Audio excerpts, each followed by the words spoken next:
never accept no. Sinipe. Dear Mr. Speaker, watra ehye watra mra no mra no ma no tumi ma ne nya dia waye enu ntina ye twe na dwen agina so say onhwe mra no no an bi tere say mra ne dia baby of fire in dia wati nti ye correct ne ye Sinipe. yes so who ne say as a person come minority no ye kasa bo ahye ye Sinipe. The fabric of the party and your leadership. Sinipe. And Nunti say if there's no good leadership, the party will sink and sink forever. What is true? And I'm more young, and I'm also move change bibi, but I didn't move changing Munchray and Bonnie at the end. Munchray, Susan Swa, at the Abba. Sinipe. Person pay at you say, you will be as I say, you know, your bois, near ye, now your parliamentary, a Juma ye, you created that conducive atmosphere near you, ye bay. Sinipe. The first year God in God gives back the more and book.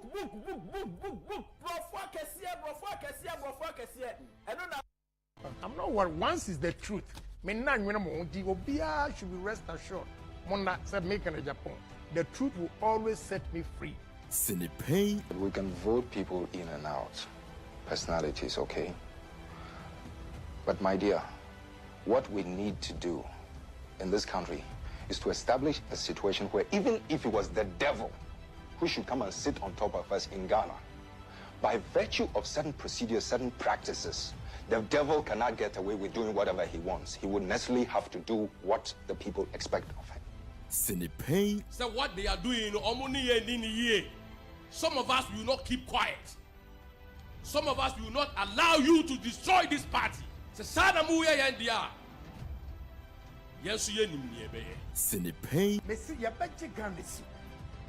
Whether you like it or not, Ghana, for the youth of this country, I'll put my life on the line. Anything that is wrong in society, I will say it. Sinipe. I noticed that when the finance minister came to present his statement, for the first time after the inauguration, the swearing in, the majority side was heavily populated. Mr. Speaker, that notwithstanding, Mr. Speaker, we have witnessed what we can best describe as an Azan budget. Sinipe. It's not party more. Opesa no ube use position and be sabotage obi. It will happen. So long as Nyankopama ya hoden na ebetimi akasa na ya WhatsApp platform we no. This we will say it every day to make sure say selfish individuals the minia omo pese omo ye niema to please their own self. Sinipe. These people think they are smart, but I'm here to expose all of them. Thank you, Tono Mkoyeno. I am telling you for a fact, it wasn't a thank you talk. It was a campaign trail for Baumia. Sinipe. Any power, what bra pain. Na sa bigana for no. Say the pain necessary do man shanisa. Sa police station for na any delegate for to Abama Kennedy Agyapong. Owia obehia police station for nyina do mo haw. Me say offer. Messi and see a frame me bread program is and Cassan into our frame. Nakacham said, Raw can say, now say we'll chatro. Sinipe.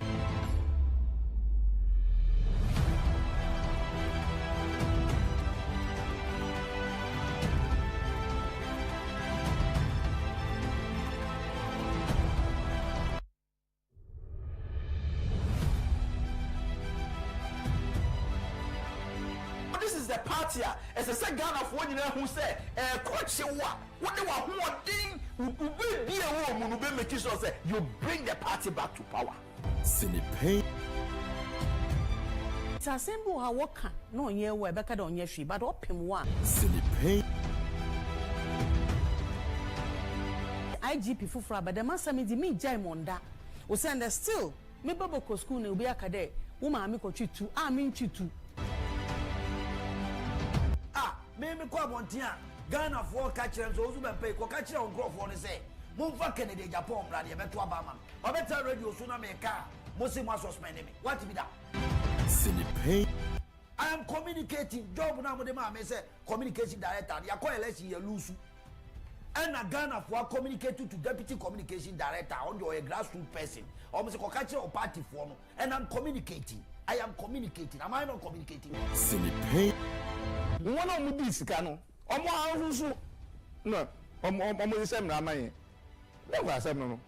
Sinipe. Dear Mr. Speaker, watra ehye watra mrano emrano mano tumi mane nye dia waye enu ntina ye twe na dwen agina so say onhwe mrano no no an bi kyeremu say mrano de baby of fire in the wati nti ye correct ne ye Sinipe.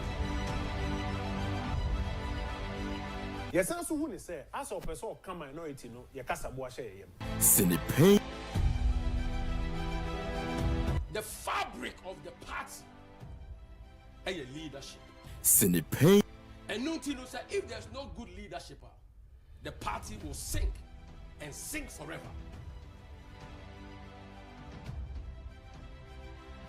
Otisruho and a mo yenya mo pe and a mo be change bibi, but I did not move changing Munchray and Bonnie at the end. Munchray and Susan Swa at the end at the Abba. Sinipe. Person you pay at you say, you will be a say in your bois near ye. Now your parliamentary ejuma ye no. You created that conducive atmosphere near ye no. Ye be. Sinipe. The first year God in God gives back the moya and book. Bro, fuck here. And no book can be business. If be English, you go chop. Sinipe.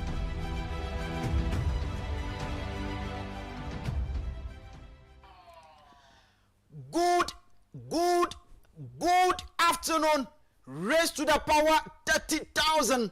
Abusia ma ya na wase na fe ya mu akwaba enfamla sinipa dwuma die so abraso se ye de ebrewo efri sabre kwesi se no nan ebebo ye no na de ahyemu ya ye de eba kai na hya no so se enne eye adwoada August boswene de toso edu enwotwe ewo mfimpinu aduonu enum afie no emu ebraso yatena se ya ye de ebrewo na minim se okan ho ewo net2 television so afi Facebook and YouTube ni nyina no net2 TV GH net2 TV GH afi se odi wani kiremu ewo nkrampumpuni mantemu kasoa malata ene namu akopie wa achem daguna so aduro ekono a utie yen ewo oman 107.1 FM so sa enso so ena yedu asante mantemu a ene namu a de kokopie mu ewo ahafmantemu etwewurem na afie ede akwa kopie mu ewo eye northern region ene ne mpatem eho enso so eye ash 101.1 afi 90.1 eye nap radio emfimfini mantemu precisely asinfosu eho ana okan ho ade dwumadi ebrewo Sources Radio, Amansan Radio, ewo UK, afei sansusu na Jerry's TV, Kings Jersey Radio, ni nyina nso wo US memo, yatena se ya yede dwumadie no yede ebrewo, ya frame Anthony Kofi Inkum Daddy, Mr. Inkum eni midin abusua, kai na hye nso se ene dwumadie ise de etie ne saa, yede Ghana and come with Albert Asmani the political za ebrewo, sa enso so na Sabato we afi edi messages ahodo no ebeba na ene on the big interview no yene lawyer Kwasi Kwarteng spokesperson for Kennedy Onyine Agyapong's campaign team and yene no ebedin komo on the big interview na fe ya to aso akwanem owo akwanja ba bia wo bia se all comments and afa messages ahodo no obetimi e de afa Facebook net2 TV GH sa enso so na YouTube and so net2 TV GH sa afei se WhatsApp number 0240 5508 99 0240 5508 Tabia Takum emma mema hotoso na afei emma man so energy sa enso so na Heart Builders Real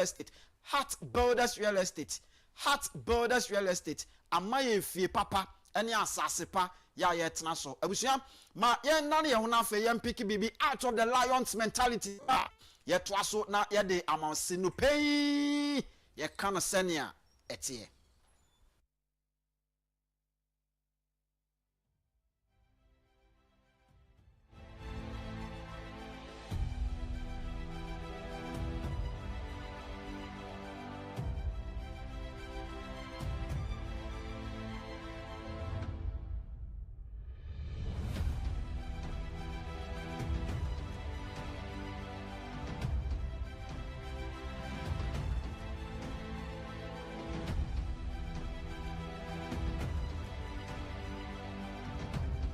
Competence. Lions are said to sleep around 20 hours a day. Still, they never go home. They get up and they get the job done. They earn their rest. They earn their success. They earn their freedom. There are great rewards for competence. In life, if you provide more value to others than anyone else, in a shorter space of time, you will be rewarded, and you will be rewarded well and often. It does not matter how long you work. It matters how good that work is. It doesn't matter how many hours you put in. It only matters how much value you've created. Develop yourself into a competent machine. Work on what matters in your life with laser focus, ruthless determination, and a burning desire to do everything to the very best of your ability. That builds pride and respect for yourself.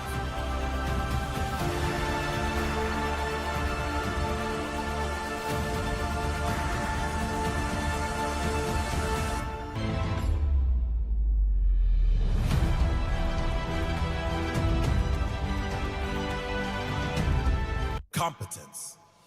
Lions are said to sleep. All right, welcome back. Abusuama, me now say ensamu akwa babiem family sini page media. So abra so say ye de editorial no ebrel na ye da Nyankopon tasefo asese waboy ho ban enen so amaya ho den shronko an ye de aba ye be ye adwuma na ya to aso akọ yenim na enen koma ye ba be di no has to do with the mindset.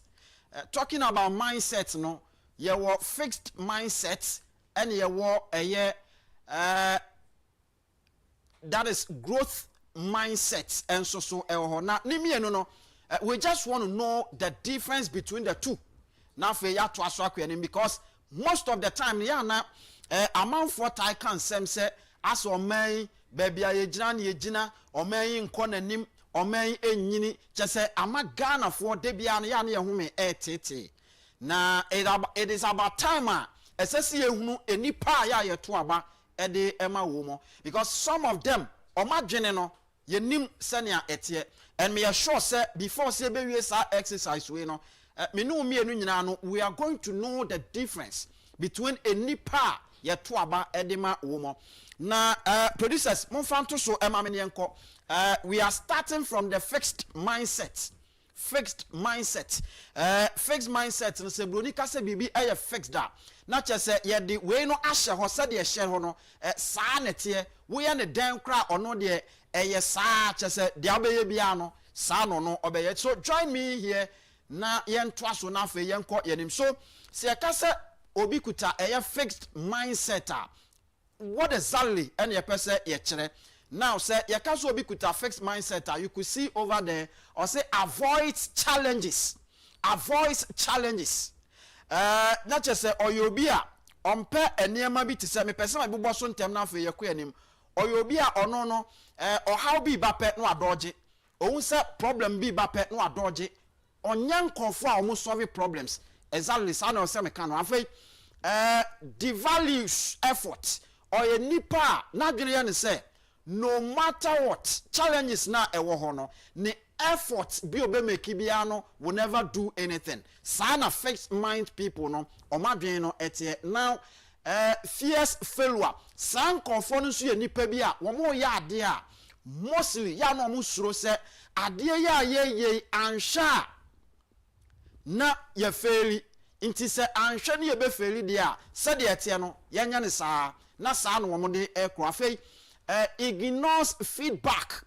These are people anytime and call for eka say ewiase aye den oman ni mu aye den enema nko ye no omso enya sanete because mostly they are looking omo hwe bottom enema ehwe bottom no tells them say ewiase enye den enti san kofo no asem ena me no ka afei they di hobiem enso so say 6 validation at all the time no on person mo ye niema bi a ye hu omo yese sa nipa we de oyobi a obre ne ho ase obre ne ho ase enti ono no bobonya saa ho brase saa na ne mpena ba atete ne che saa nkofo na sem an ye ken now the tosubiem enso so yese lacks resilience omo ye nkofo bi a so omo gina panpin no wɔn nyɛ nkɔfoɔ wɔn te saa ehu kakra ɛwɔ wɔn afa ɛwɔ nneɛma a wɔn yɛ bia mu afei deɛ ɛtɔ so mmienu ɔsɛ fixed self image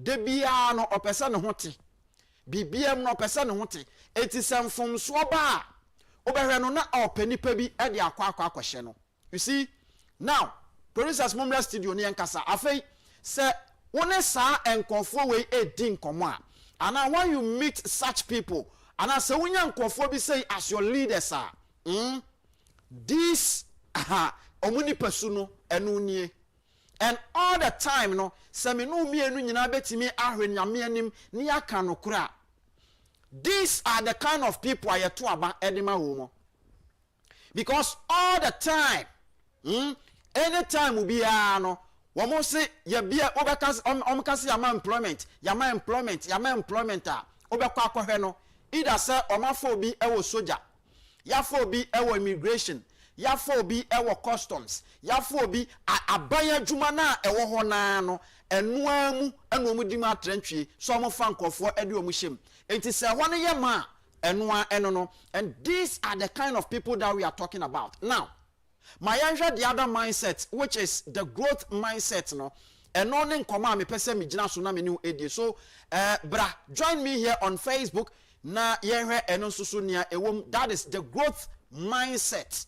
The growth mindset. Eno ena me new edi hun komo. So now join me here.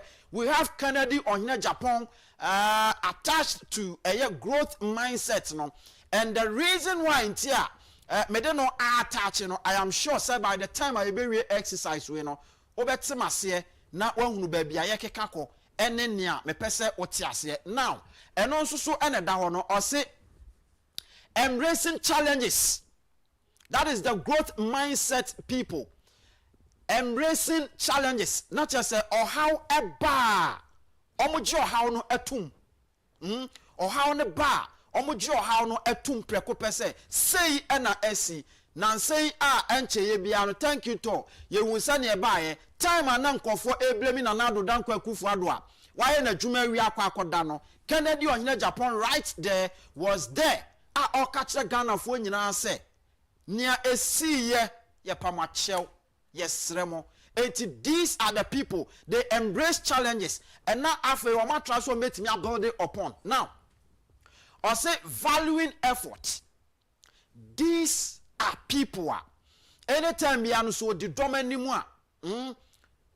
or making sure says a baby as a no or how no abano our how no uncle jina baby in castle how we there as so chain. Then mom or gidiama passe. The little efforts now omube making no sa efforts no betimi the changes be aba enti oje efforts atum say mayen try mayenye bibi for no eno sa enete now they are taught from miensa or say learning from failure.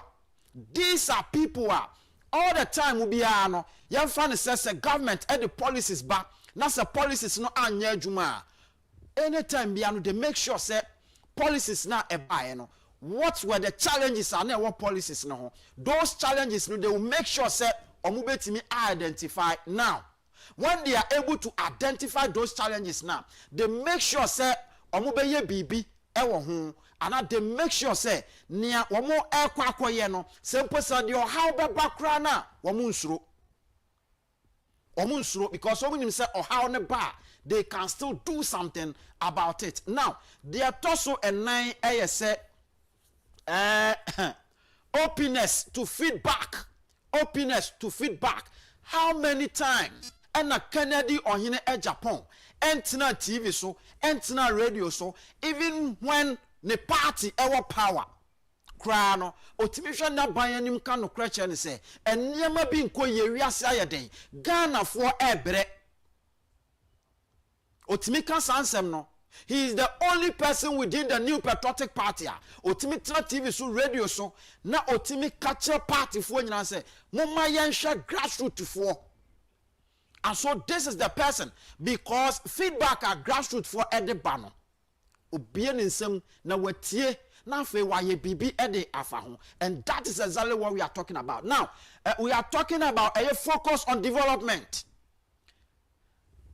This growth mindset people no nia omo ye ene say they focus say omo de omo ni si empuntu so enti all the time no ube say Kennedy Agyapong for instance or you be no ye MP but in as much as say oye MP no come na shebedwe fie kwa shemra no or say look I've been given an opportunity, golden opportunity by my constituents. So ma tuaba edi amame.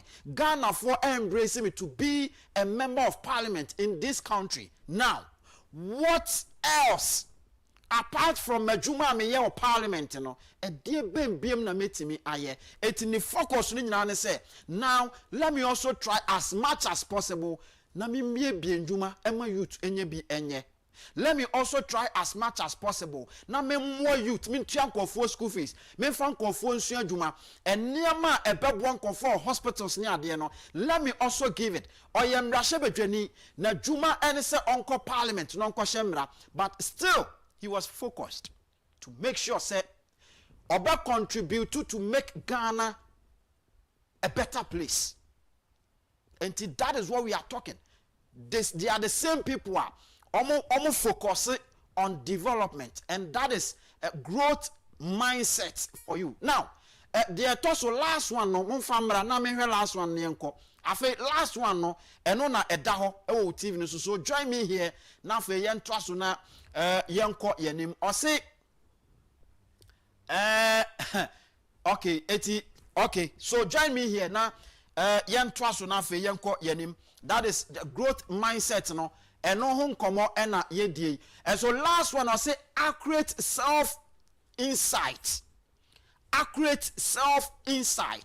And so these kind of people are personalities are all the time biano omuye nhihemu onam biano no hwehwe bibi eti se okachiro say ya obekọ ho no sa na netie so okachiro se benkum atompan a ubeko benkum na ehwa atompan so catch say nimfa atompan a ubeko na sa nete enti dia people a omhwehwe niam mu ansa no mo aka enti de obeka bia no eye nokre and that has been the main reason why Kennedy Ohene Agyapong amanfo hu ne say oyobi a oka nokre. Now say we MPP delegate hear me out tie me na yanko yanim.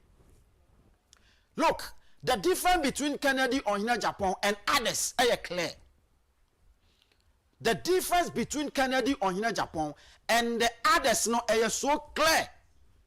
It is a way a delegates now to Obama Kennedy Ohene Agyapong. You are voting for a growth-minded person. Obia odwini so betimi athinking outside the box. A creative bibia anyhow to make sure say afofro so ho beto wo mo. Look, all the time, yana me can say aban bia ba obo no ho modern. But my government upon government, e de na ya no mo ye. Nanado Dankwa Akufo-Addo, His Excellency, or ye juma pa ba juma ye ni nyina no. Na ni nyina no was about abaya juma. Wa wo ka nokre, say we delegate, a wo ka nokre, we party ba, a wo ka nokre, a wo unko school, enkuta degree no. Nanado Dankwa Akufo-Addo na membo mu unya asomfa so. And so these are the kind of people I can want them say they are fixed minded people. Anytime we are no say ye can employment e ya abanya dwuma mu. Oti ase but obetimi atena se no aka say okay now let's build something locally. Me make sure say I mean that constituency so no ya build baby wo hono mu a I mean the local economy no ye betimi building so that people there can also tap from it. Yehunu saade no ewo Ghana ha, and that has been the problem of this country. Anytime we are on confire to aba edema woman no omo ye nkofa they don't think outside the box. Omo ye nkofa when there's a problem omo hunu because they are not open for feedbacks. Ghana for complaining say ewiase ayeden no omo so nam benkum e ka say eniema ekoyie. Ghana for a complaint say eniema enkoye ekom edien ye bre ye nya dwuma nye no omonso nam omse ye bia nwuma bebre. These are the kind of leaders all this why ya to aba ayi omosa. Now mama ka sem kire se wo ko to aba ama Kennedy Ohene Agyapong The reason why Ntema Ghana for Epenasem no enema catch on say he is a growth-minded person. That is why a Canadian Agyapong can say Senyame na do no be your mampeni or Ghana ha. He is going to make sure say Central Region ebenya Ministry of Education. And so ye kuku Ministry of Education office no e de across Central Region. Now think about it. Eniama edebeba aban ekwa kosi edan mumuntum shrete edi ama ministry no to make sure say ministry no betimi operate smoothly. And aside no now mayanhwe emwa de bebre wo party ba mayanhwe emwa de bebre eye the ordinary Ghanaian emwa e de beba and say now we are going to see business people, especially enkofo a omo businesses no eye in relation to that of education. We will see all of them trooping into the Central Region with another offices right there, extension, business extension, and ebasono another nipa esa benya juma aye. Now we are going to also see people are going to build. Talking about real estate, any idea within the Central Region. It is a sana automatically the local economy of Central Region in Kwano eba boosti ebe kosro. It is a economy no kosro ewa. Means a Central Region amifia mean free Central Region man cry man beda overpass ase. This is growth minded person talking. Ministry of Education. Our Central Region. Now think about Enyema Ebebaho. People are going to build hotels. People are going to build, restaurants. Inipa beye business Enyema bebre. And don't also forget, say, tourism and susu be man musu akosro ewo. These are the kind of leaders that we are voting for. It's when you sit down for people like Agyapong to come and tell you, say, yeah, the doctor, Obiba J. Khan, Obiba J. Khan, these are people, they got Makacho se baby omo on a silver platter. They didn't work for it. Because gone were the days, Udu Achimansa, I'm talking about Achimansa Wantineso, time and moja, a shiegu, a Achimansa Sassiso, na Agyapong way. Satan no kojo upon Kruma way. He wasn't even part of the MPP. But because of kojo upon Kruma ntino, onya kaso peso bana anu mu tebri no amde ne ba ho. And I am telling you people, say, look, the national executives, kojo upon Kruma, samosa de kojo upon Kruma eko achimansa. That is Ofuasa Yobi constituency. In 2028, you will lose the seat. Mark it. Because we are talking about kojo upon Kruma in 2017. Agyapong 2017, 2016, ya two about we no, no anya 17,000 and over. Obi say okay, afei no oba fofo nya hwe. Afei 2020 na ne nan Agyapong, Agyapong got 22,000. 2024, kwana kwahwe se no nya he got 18,000. Ni vote no swate. And okona okuyo bia akọ from ewa Achimansa. You will see Agyapong is not even popular. It is a your friend is saying a delegate. Now what can I say? Emma Agyapong ebe catch us kotoaba efamo bia or be show so catch because or no ye MPNT or catch us kotoaba famo bia catch us say wunim nyansa chen no. Sinipen catch us say wunim party ni mu abakwasem e chen no because abakwasem bia wo fo asa ye bibia Agyapong he read it. He wasn't part of it, so he didn't know. Time ye chiche ko district mu, ama ye nya Achimansa district. Na ye pe district capital between Ofuase and Ayebi. Na ntokwa esiye. Na enipa moja ehyiegu ye. At that time, Agyapong no wo hemfa. We witness it. Ya witness ye hobby. We witness it. Ehon ye ye ko school, enyini wo ho. Enti se me ye MP ewo Ofuase Ayerebia. The kind of development I make media ko hono no, Agyapong will not do that. Ono aye ne papa na bo kwan ma no. His father was a banker. It was our area ho. And so through that, and the bebenya MP ababedi. eti abeye dan non kan kyerɛ so obi ba JK nso so a yɛde ne baayɛ on a silver platter na wakɔ no wabɔm bi sei no wabɛka kyerɛ sɛ kɔ na kɔto abama no woyɛ delegate maka kyerɛ so ɔmo ba afata sɛ sankɔfoɔ we ba afata so who am anim pɛpɛpɛ fata they are not better than you, they are never better than you. Wo na wo so so wo ofuansa irebi ah wo so so watena constituency no mo ayemu adwuma ya no, you deserve it, you also deserve it. And that has been the main reason why Sir John Dramani Mahama Baye ministers no wasisem so we are delegates now to Abama edema Kojo Apong Kruma ne candidate Kojo Apong Kruma man esan ba be dimu so Oma ba be dibi, they should sit down for others to also come and enjoy.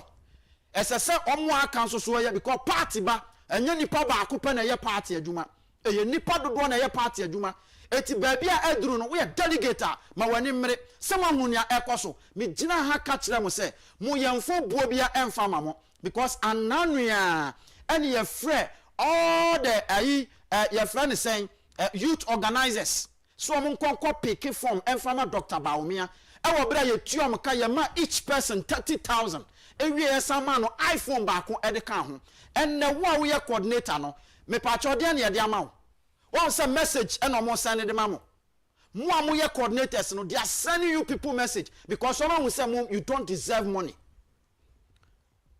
Oma will say no you don't deserve growth. Niamu mu hia no eye say yen hye so mo be ye ne wo say mo ye it is say we are delegate am wani mie we are delegate open your eye omo ba ka kiro me se fata na ka kiro me say this time no way. This time, no way. Eye Kennedy on Agyapong and ye to Abama no.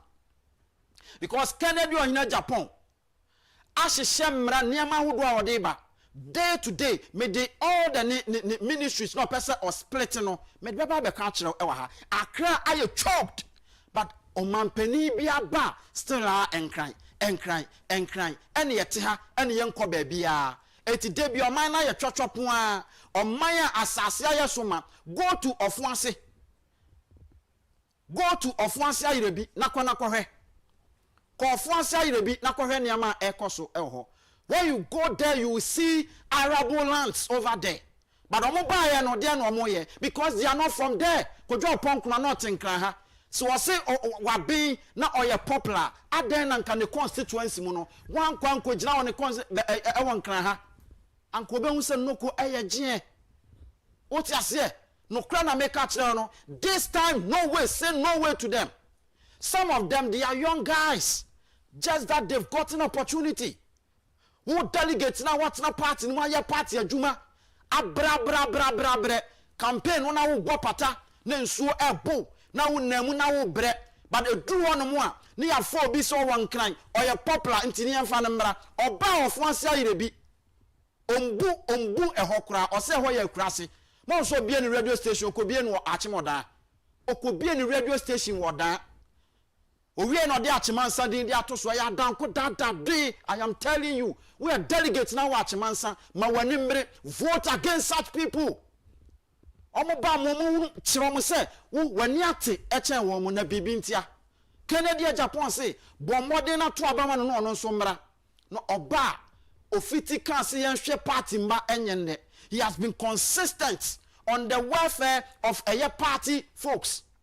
Eti Kennedy Agyapong he's going to make sure say obi anso no ebenya kakran to build our base, and korban say nipa baako and the debut onu modidi yansan tuma no wansan be lordy over all of us and CPM. This time it will never happen. We are delegates, vote against them. Vote in favor of Kennedy Agyapong so that one kasanso ya do be si baby a eye. You deserve it. We are delegates, you deserve it. Ebinuma ye adwuma. Gone where the days are. MPs abemu nipa so mo ba baby na ube se ya kukuru odwan ya kukuru sabi aponchi ni e di nnuane agum enti ne carton e hwa ye mase den me patcho when was the last time musa hunu saade no hobiem when was the last time abai nipa bi call baby a Yes, ye compare duane any ade de ama no. Onse sa nneema no nyina etwem. When dynamics are changing, you guys are not smart enough to identify. Etimu na mo ye ne amope, thinking say you are the lord over everybody. And see, this time it will never happen. Men tenasima samia oku meka ntra say, kona kwato aba na fama we, ono, omo time, omo time. This is something that me ankasa me gina hobi. Omo time. We are talking about 2010, 2011. Time anu omo nama, one John Wadu, omo lanchi your friends young elephant, ekuo no, se ekuo no way. These are people who are not baby. Ube say after so my bibia we no na party ma agigi sika ne ade ne ade ama wo mu ne ade pia wo mu. Michael Asante no omu nyina eka ho. But all those people ne ombenya position no, they didn't even remember you. The party base. Omu tomu tugu ye. Eno omu di sika to fie ma. Omu di sika ye niema bi asabe emfasuo eni so. Eno omu to party merge mu. Today they are the same people coming after you. They are the same people coming after you. Who coordinator na ya do asi wo say ye adwuma fama wo mu no. Won say omo chiche sika, omo chiche iPhones, edema youth organizers no. Who coordinator no de na omo de ma wo. A message and omo de asend mu say mon convincing kofo no mon to abama den. Enti delegate ma wani nda ho. Me kan ni pay e de a kire say he ba bia wiase ne to kono. Yentimi ntenasema ne nkoba se dani dan nyina no omampani o ba betena konwa so no na chese ono de aban nnwuma nkwa chese ontimi nya bibia outside the box. Last week na me no eka Canada Agyapong se me ba ebe yo omampani a me the agric ministry no me de call your friends at northern region. What? Na wonpe we ye de bembiem na ope. And that is the main reason why Ghana for Krana Wamunya MPP for Ghana for a binum MPP party na sem krano or Nisa Sinibukasa Papa way de sa the neba ya bet 2 man. Papa way neba ya bet 2 man.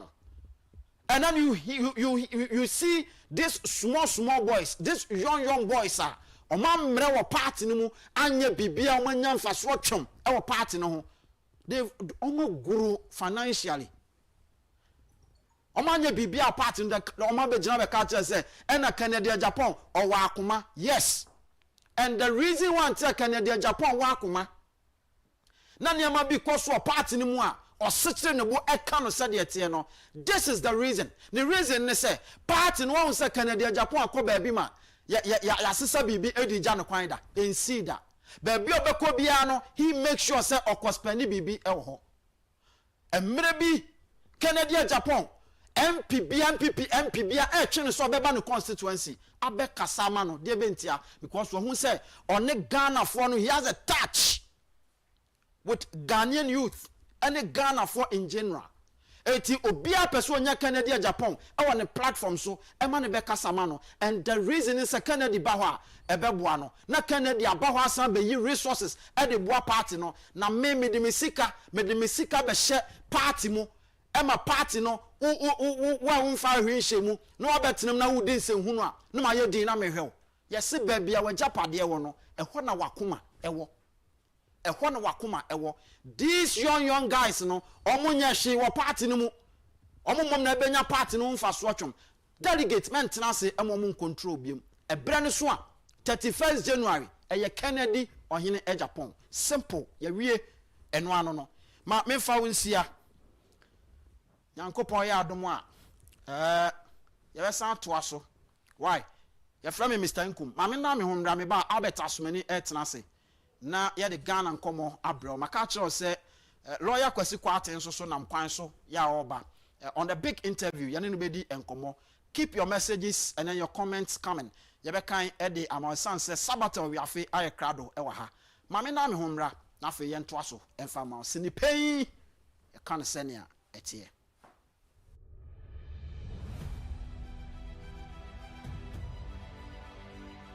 The party as a second of one who say coach what they were doing be a woman who make sure say you bring the party back to power. Cinepay. Tasembo ha woka no ye we beka da onye hwi but opem wa Sinipe IGP fufura but the master me di me jai monda o send still me babo ko school na obi akade wo ma me ko twitu me ntwitu me ko abonten a Ghana for catch them so ozu be pay ko catch on crop for ne say mumfa Kennedy Agyapong brother beto abama obeta radio so na me ka mo se mo suspend me what be that Sinipe I am communicating job na mo de ma me say communication director ya call election ya lose and a Ghana for communicate to deputy communication director on your grassroots person or say ko catch your party for no and I'm communicating I am communicating am I not communicating Sinipe one of mu sika no omo ahusu no omo yesem na amaye never asem no Sinipe Dear Mr. Speaker, watra ehye watra mra no mra no ma no tumi ma ne nya dia waye enu ntina ye twe na dwen agina so say onhwe mra no no an bi tere bi say mra ne dia baby of fire in dia wati nti ye correct ne ye Sinipe yes so hu ne say as a person come minority no ye kasa bo ahye ye Sinipe The fabric of the party and your leadership.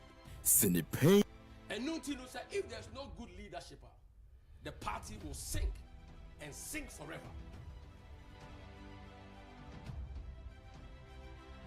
What is true? And I'm more young, and I'm also move change bibi, but I didn't move changing Munch and Bonnie at the end. Munch say, Susan Swa at the end of the Abba. Sinipe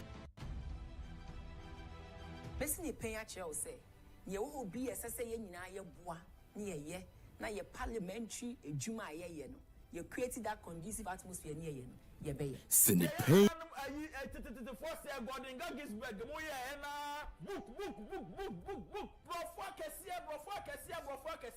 eno na book na bisa say e be English we go chop Sinipe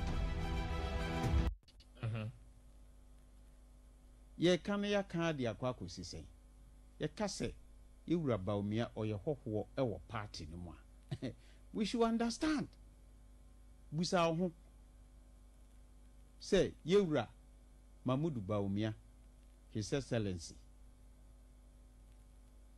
ni fi ni hwan na ye MPP ni efri tete ne papa no ye MPP ana ne maame no ye MPP ana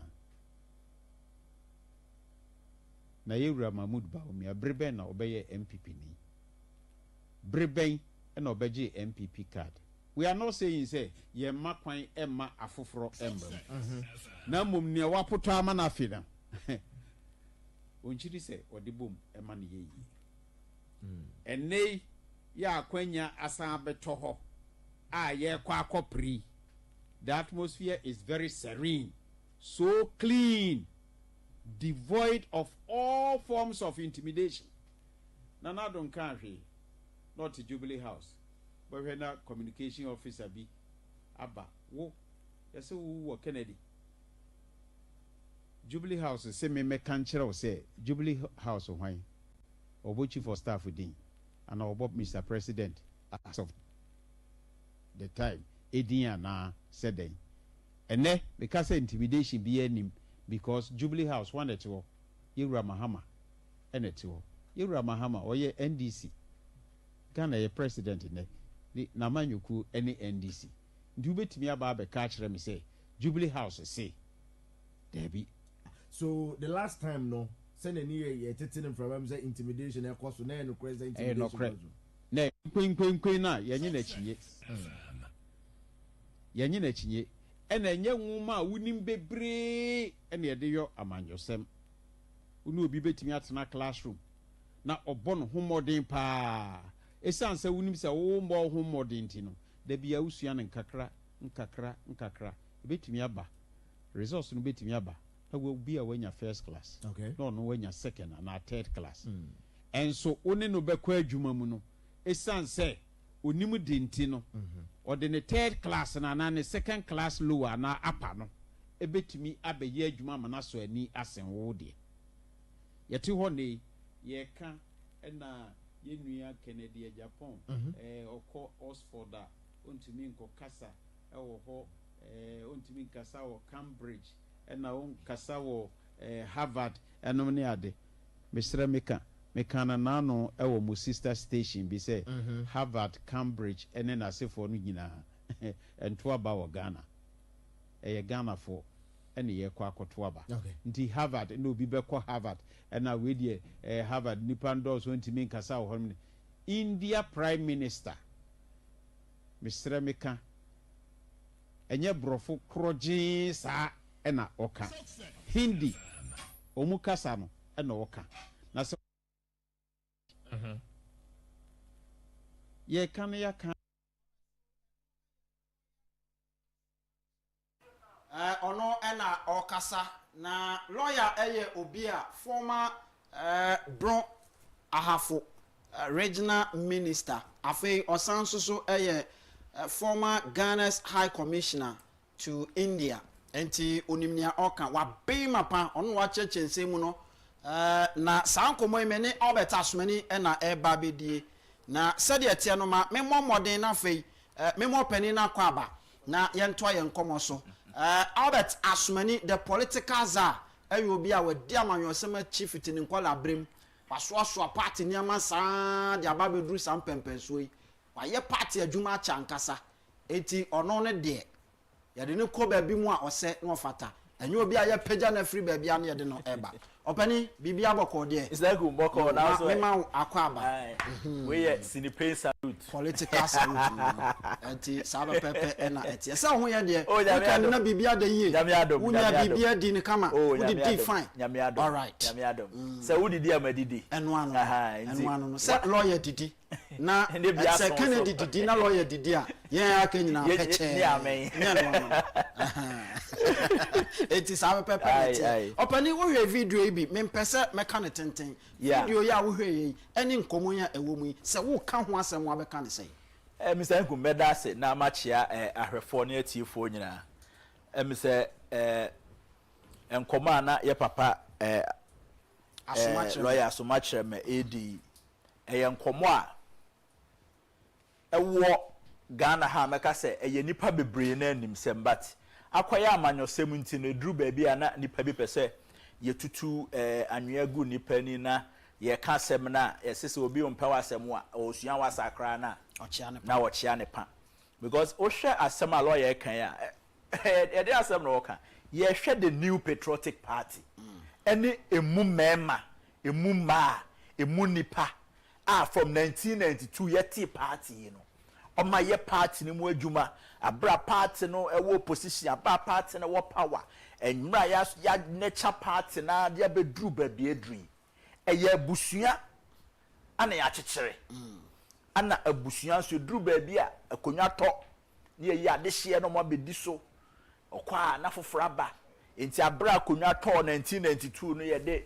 Professor Adubuahin edi yanim ye de ne koye 1996 an MPP forecast nipa odi anim de ne koye na akonwa na asa beto 96 no yensesa no wanwone ho yes na yemfa nipa foforo nko ne de His Excellency John Agyapong kufo ebaye ono so baye no nyame ye na dom the year 2000 obewini election ma MPP for the first time at the party ne baba for 8 years ofi ho enipa dunson wo party no 2007 eko prepare ya na yeyi mu baako na nado danko akufo-addo ono so babe di party nanim ebaye abesi yewra baomea so ono so be di party nanim 2024 party na konwa sa atobiem yes akọ na emu nkomo ana ye di a lawyer so ma kire me ene o kire party for ne sa enioma ekoso wo party mu a eduru ba bi a na ye pese ye kire se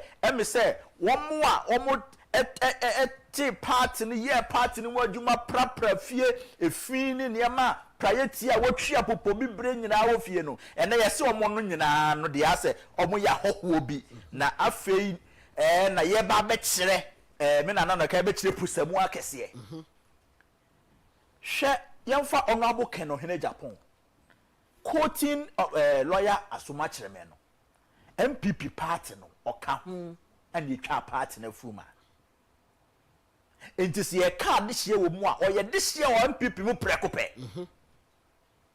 wa ma me join party no 1993 and I said 94 right there ye wo akwara no wo labor ward hobi ya tete abofra na and the party no was saying 32 years and I said 33 years ogina mu bi party no akwa hu hia mu bebre ye hu mema na wo party no omo a omutumi ede omo japade omo sika omo hoden ebo the new patriotic party se ene me no kase misenkum se uyi ni patre e wo new patriotic party mu a omo sorry aboa party no aye party ni mu adwuma menye sure se utwo nipa ba akudin a ure be fi onabo kan Agyapong po no akọ the third person he has been through it all ni bibia esese oye no de boa party no adwuma in his personal capacity as Kennedy Agyapong, not as even a member of parliament. Right from 1992, oh yeah. Yet part in a bar in existence, no. The year 2000, and then Yamaye Nadom, and what parliament. Now some members of parliament call parliament the year 2000. Embassy the year 2024 no. What I say na honorable Kennedy Agyapong ka ho enti say honorable lawyer asomachire me ka kire wo say honorable Kennedy Agyapong onye ho MPP ho a na sase no because onim no na honorable asomachire me wo be cabinet minister enti say ka new patriotic party asem a onim nche no ana onim every game be I play with MPP mo. And he knows the contributions and Niema honorable Ken Agyapong party. And to say, oh, ka, Omo Abusuani si omo na so a, untu ati say bochia. Uji honorable Ken Agyapong na if you wa de na si jane so no ehwiegu. Cause in 24 ka say ade no be de to no so amfa to wa. E free to. And honorable Ken Agyapong is a clear example when it comes to the new patriotic party.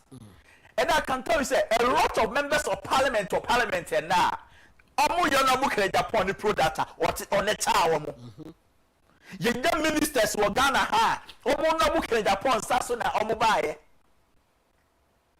what I say I always say me see honorable Ken Agyapong when I was doing the party's work now me a Teston president way back in the year 2008 what I say I was 23 years enti se uchia honorable Ken Agyapong na oka MPP asemo a untumi nkanye ni film so honorable lawyer asomachire me nailed this thing the nail on right on his head what I say because se uhwe ensemo a oka honorable Ken Agyapong obi a the new patriotic party there the contributions no obeka aka untumi ntasoda ade ba kwa ya na enwanwa ense empenifu ati say wo party ni mu a omabre wo party ni mu ansa na positions o menya omunya aye no so omo kasa na enkranketenkiti bia ya tama mu fi aka ko bi onkoye on MP straight obra no mo ngo bre bia wo party ni mu no omo kasa ti anom nam edi mpenifu on fe letter day sent no omo na omo yesa na ema you see time an ye hia nkofo kwa ye MPP adwuma serious adwuma pa say yamfasa nipa yi enko yesei a sankofo no party no mu nimo no mu nka ho na you see MPP party na party eboni pegu e party a egi obia but the fact say party ni so gi obia no so nkire say uba mu ana say o ya ho abeto abontimpunu what you say ye ka enipa party no you see edru baby ahu me say na the name Ken Agyapong no abeye synonymous to MPP who show MPP no who MPP now share Ken Agyapong who MPP because me be a party head officer on sabeka no who call na Ken Agyapong fi on sabeka what I say so this is the manner who ka party na semwa unyi ni nsinchen aya na metete you see sometimes e ka sem na sa eniema we bema aya na ya matete because I have seen what honorable Ken Agyapong has done for people and then yes oye just like that too, because at the Honorable Agyapong any friend and then say what share the party for na ese we bibi ma on na ne chi ma woda na ye ka emema di party achi ni ye ka MP say wo Ghana ha they say Honorable Agyapong pen MP a edu election year otumi jani constituency ho na onam other constituencies na the colleague MPs and the parliamentary candidates na audio machiye campaign or sounding resources to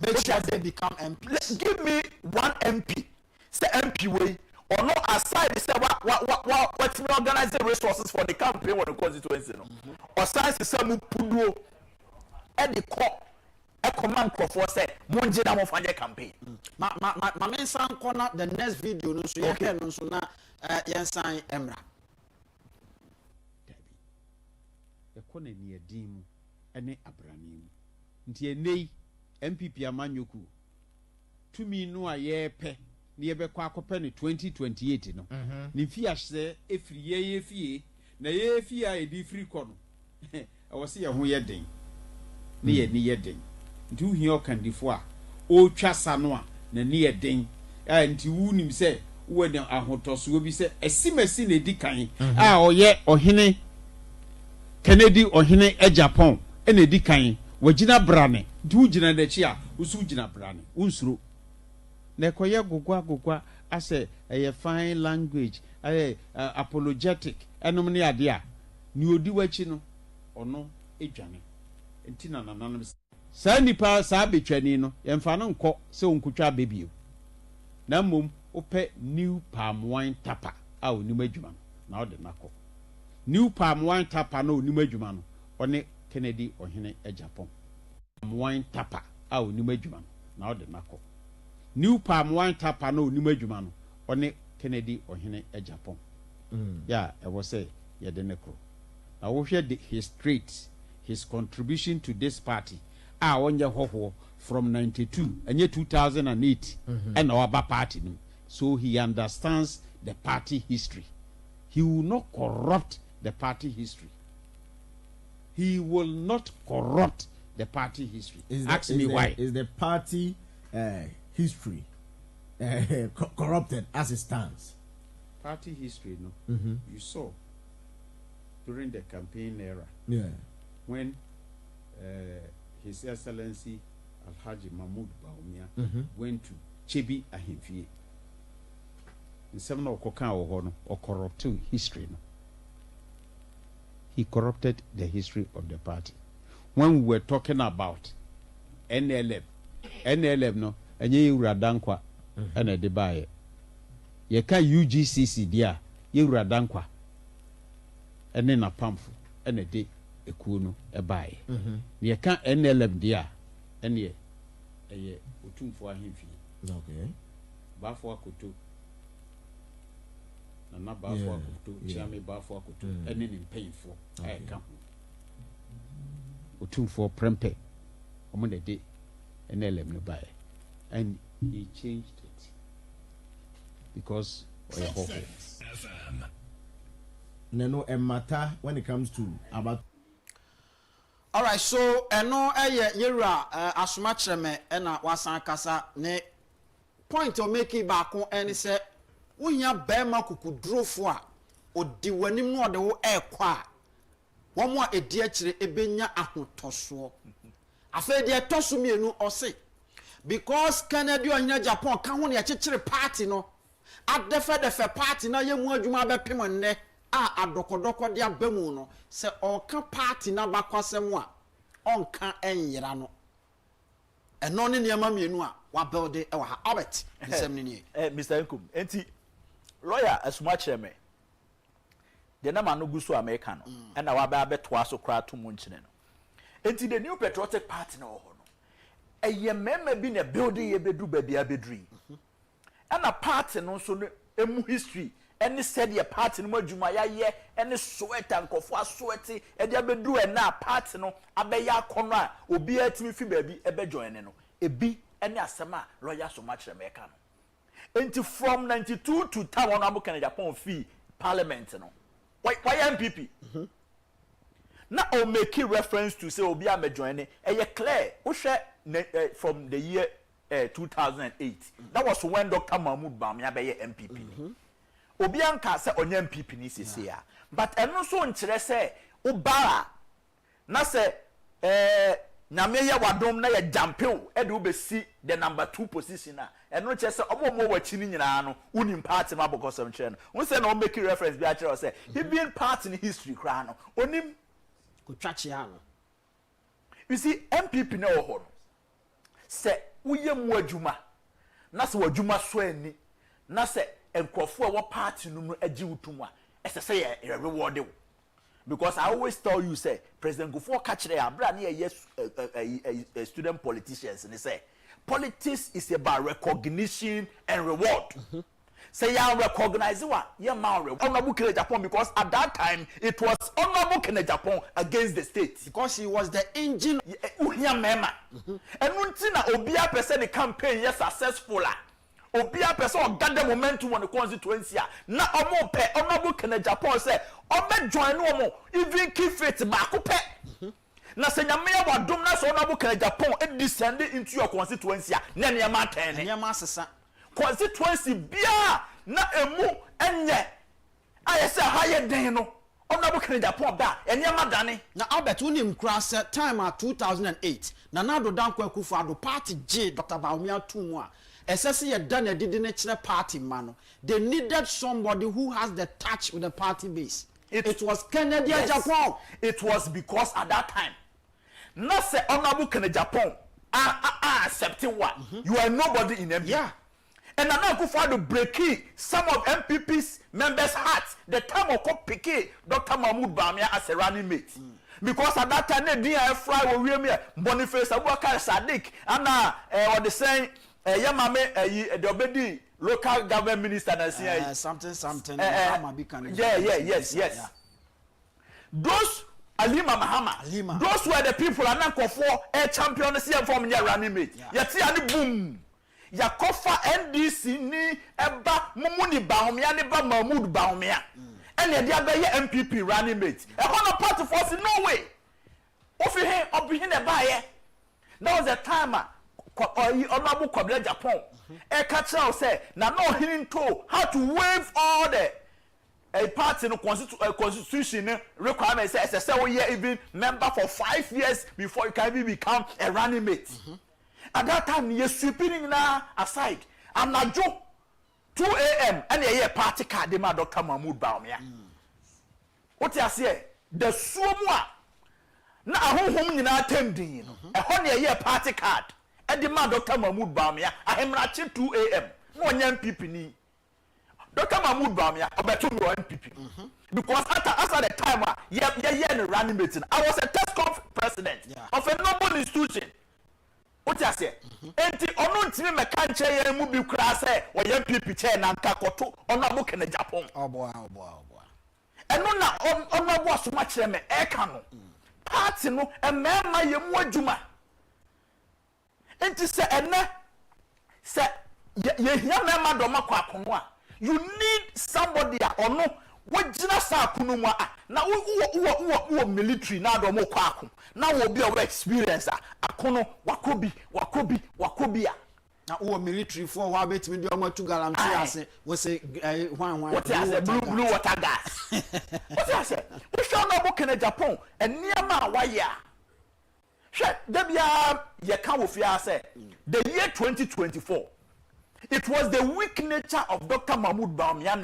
and the parliamentary seat Yabedu 8080 because Australian commander na no di military anim do mo kwa akono otisa bomb ba kwa to buma ya una away no ojina podium anim say abana to less than 24 hours no mejiamu me dem pem ho asem me komi fie na another prenum ne or the saying CF nom constituency huru butu as a CF for Techima or the say this gentleman Techima South near fun near Madi Bat Tesano near Baby Clay Kwasa Kosa Martin Kosa na ya fa another platform nsawoma do agiri eba tesano ebe declare because at that time ye hwe Dr. Mahmoud Bawumia na yehu yenya be ma me na drama party so obi ka say ye hia obi oye bold na oya kukuduo say the lawyers so much reme e kana what you say and no any obema ye kana asem no abu kana Japan officer no abu kana Japan as a flag bearer of MPP akọ election na ya bubaba Electoral Commission no kwa na ono organizing election no on far one resource kwa metuda na honorable Kenya Japan as flag bearer no aba be mount podium on fie na the man ye yakura obi ni say press conference Dr. Mahmoud Bawumia ye on fie etu we ya no sa ko share dem okoda na nko kwen anko mpie pomra party office na ko the party for mekasa ni fie ano ye press conference no owie na no sa ko share dem na abeta ade umoja ennim krade obeye den nkofo da so busa question say Dr. Mahmoud Bawumia ne a party ayama ni ommo na busuani ba ko pe o te say lawyer ekan lawyer cheme ekan say ne busuani ba ko kura ni wa up to date oye MP Debi. Kennedy ohina Japan o de do ni fi akraman o kura MPP. You see, the issue is that who here will be a party no eda na kumaso. And I am telling you, Madam Estella wa be catch her say this media house be nyina no. And you say on abu Kenya Japan no pedjuma bi aye be man profit bi it will be a Kencity Media. Or be a Kencity Media just to become the mouthpiece of MPP because no who said that party na ya mobodo. Yeah. Ni obimpo be come asema especially on lose elections and it is a clear evidence say Tama honorable Kenya Japan is sacrificing Kencity Media and the the new patriotic party adia this media house e ya the boa MPP that no na lawyer code ati ha na woka say o per party e media house e the MPP bar power e the Kencity Media JFK e wa ha all can asem we say honorable Kenya Japan na onni baby akwa investment o enti oba baby e Kencity o but because of MPP hundo e dia na honorable Kenya Japan enyema MPP ka as adie o ka say MPP hia baby say na yantimi anye and honorable Kenya Japan ko yantimi ama bibia he has been MPP he has done everything MPP. And to say this is the person say ye pemema enne na party na konya be dampan na problem na bedin animu a usane ho a enye ye and see MPP ade ye hia enne a ye nyina ye bompa ne say the party will come back to power, not just coming back to power but come to power stronger with a bold leader. And Ghana na ye woman and the nature of NDC that we know. And looking at what has even happened at Ablekumanov and what is about to happen in Ekwetia, want to make for be a Kemedi party name. You see, let me tell you, for the whole world, for presidents, ko obiani school koye, na koshta obi academic credentials. Na first class students say, and I'll be the president of Ghana. Presidency is not by academia. And can professor is a good investor of Ghana and come out to political party. See the certificate party president the year. And can me sure say ke lecturer ba ko investor of Ghana. Parliament our constitution we in front of Kokan. Me say you don't even need a diploma to become a president in this country. They don't put academic qualification on who becomes a president because in the mind of the framers of our constitution, no say, and your bookish ideas and you did boom my. What you say? And that's also about time pumping so they are the two no be the president. That is not the qualification to become a president. Debbie, Mami politics. Who say? I didn't go na say, Ebia. President say we are singing now I'm a first class student I'm no mini brofoka nyanya san ka me of chairman suppose be ka say yantu abama obi because you never call BBC I'm not ko kambrofo asem a wo kan gu Ghana ni ma say hunu akwa yes that call BBC am I a president mu ko gina CNN na nim no atwa picture de aba e de aduane abesi obi table so Chairman Sabosu carry us about Funya the Sherry Tuna and then whimsical and capricious. Every time I go to school now, you what they saying, a swami, I'm not going to Japan a maniska. No for whimsical and capricious, no got blocks. And no got cement. You see, these are people that want to depart in the position. Our parliament. What you say? E do see a campaign, no na candidate sika ko topic up. Was the chairman Sabosu, Jina fa ko swami ko campaign. Now, brother, for anything talk. Who could Gina Toyota Ghana? Nekacha ne say, Ukwa, Obeka, Whimsical and capricious into only pick up man, never call your campaign. You see, we have people are omdoma gain, say, who opportunities where there's a gap, I have to be filled. So, you see, say only business ideas, you can never be an effective president. Especially baby, we are saying. Na Ghana ha ye pa ye ba ye nyina no enye oil go ni koko na ade na de so if you cannot run a country like a business entity, what is your business in becoming the president? I bet me say what is your business? 2028 elections no. I am member juma because that is what we are talking about. NDC for a opposition kra no. Ultimately the pressure to mo so ama mujane na omo power ni see enti say unni obia ono say ono no nani e den a oye stronger na okofa obi say ono na ochiawa no asi ni tirase na ono na okita oye den kona kwhwe presidents all over the world na kwhwe omo say the criteria to become a president no so ye economist ana that is not the case. That is not the case. And all the time, you know, ye party ni, probably the party and him said ye lawyer so much Americana. Here obi a party nangasa krano. What's ya say? Party nangasa no investment wom. Ati sa mami ya okoda ne baso wu ya okofa ne kraba se ne bom kodina King Solomon anim no. Abra King Solomon kasa abofa no mo se camera ne ntwa ne mu no.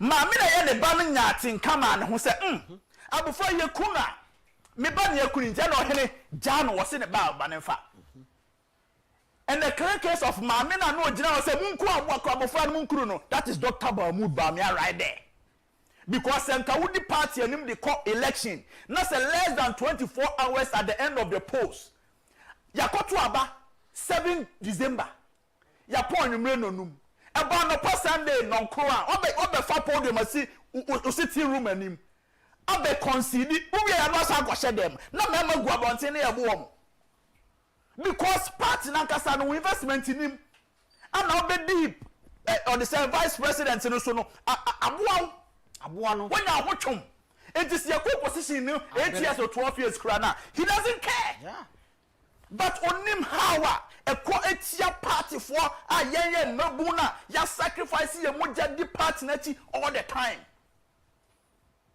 And to say, this time around, no, MPP cannot even fail on one person followers as MPP for or my hungry for power. And if you are hungry for power and you need to rescue this situation, you don't even have to think twice in choosing on Abu and Agyapong. All right. What you say? And that is a clear case of a dear lawyer so much them and all come myself. All right. What you say?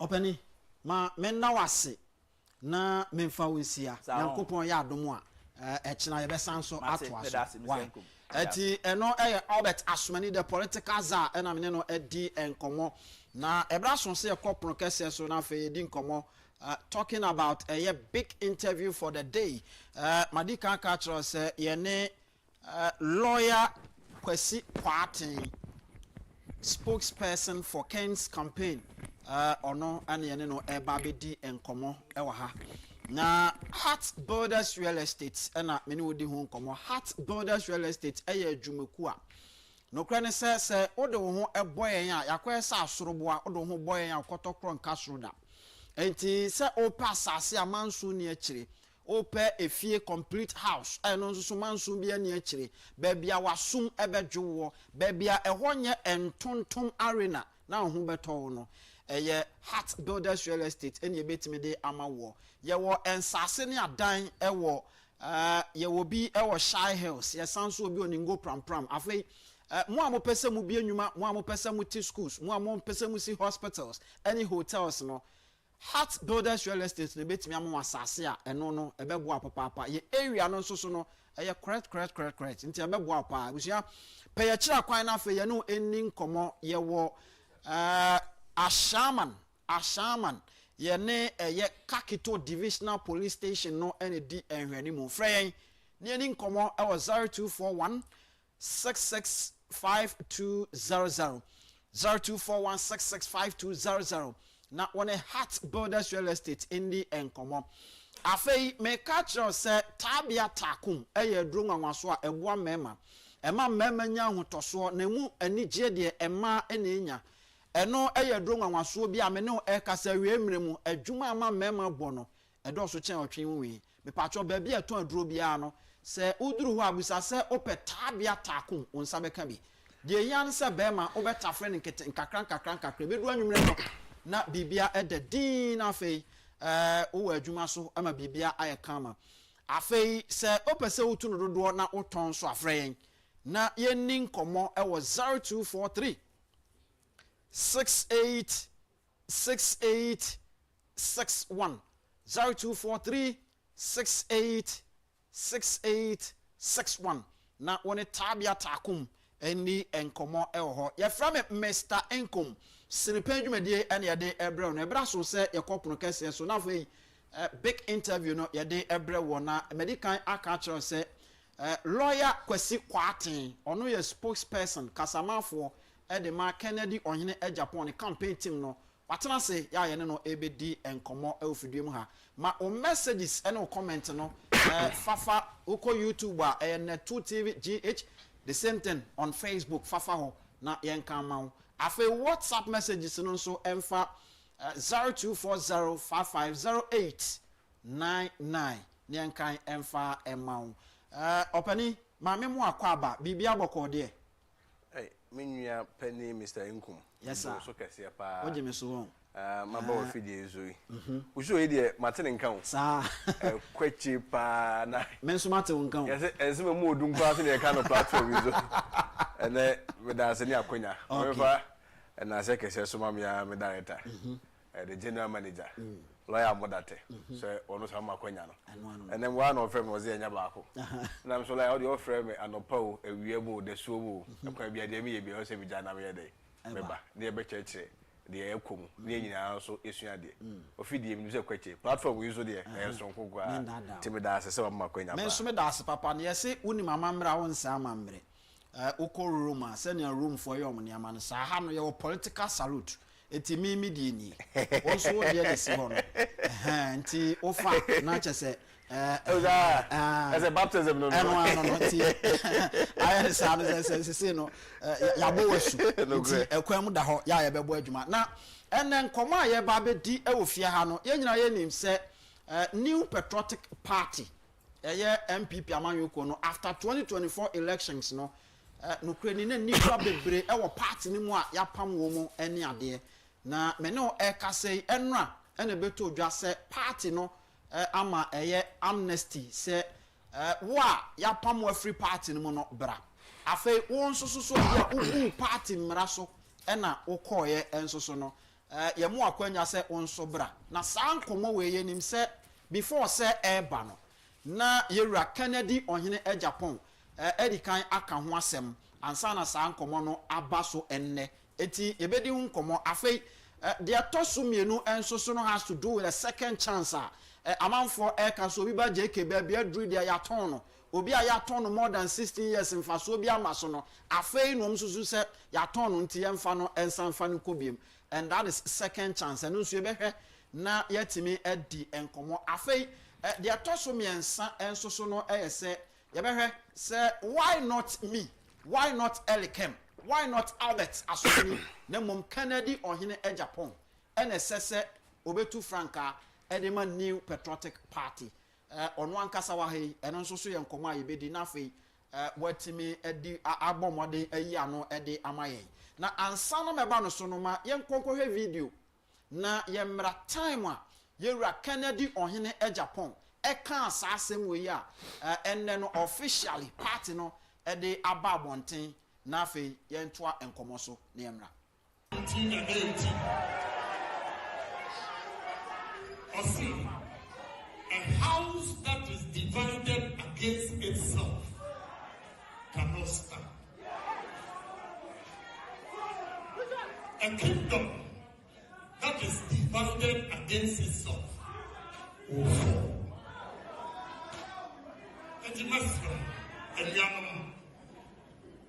This is not the first time Agyapong election at the Google. But reorganization, any Ekubia in Kabomono were able to win power again.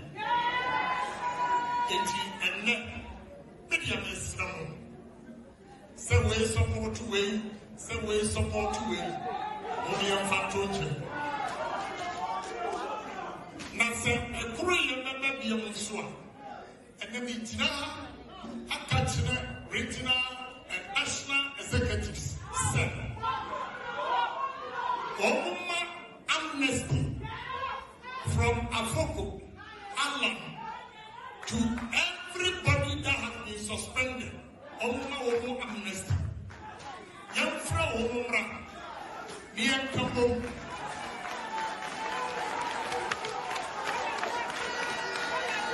All right, enti no ochiamia wonim kasapa no ya osenana we de wawa sumwa wetie nya ekoso enti eno ene nkomo edikan a ye ba bedi ewa ha lawyer Kwasi Kwarteng atnase join us on Facebook and then YouTube na udru wa share na unua nso anya bi atie na fe bibia ayekama lawyer mame nsamra wonchen biem wahwe video yi sene wura eka ho asem enne na asem a okokan ye no aso aba ema party Agyapong ama amnesty ye di hu nkomo a obeka ne sen wawie ne sen menya me da se ne akwanya ade amame say o share the records wo online say online de afidie tentane ntwandro yeah na me kai ma dwum bra ye ka sa assembly uze ye ko thank you to me menya akwanya de achebi exactly video me hwa o ye anga no ka video na meto na me twa ho bi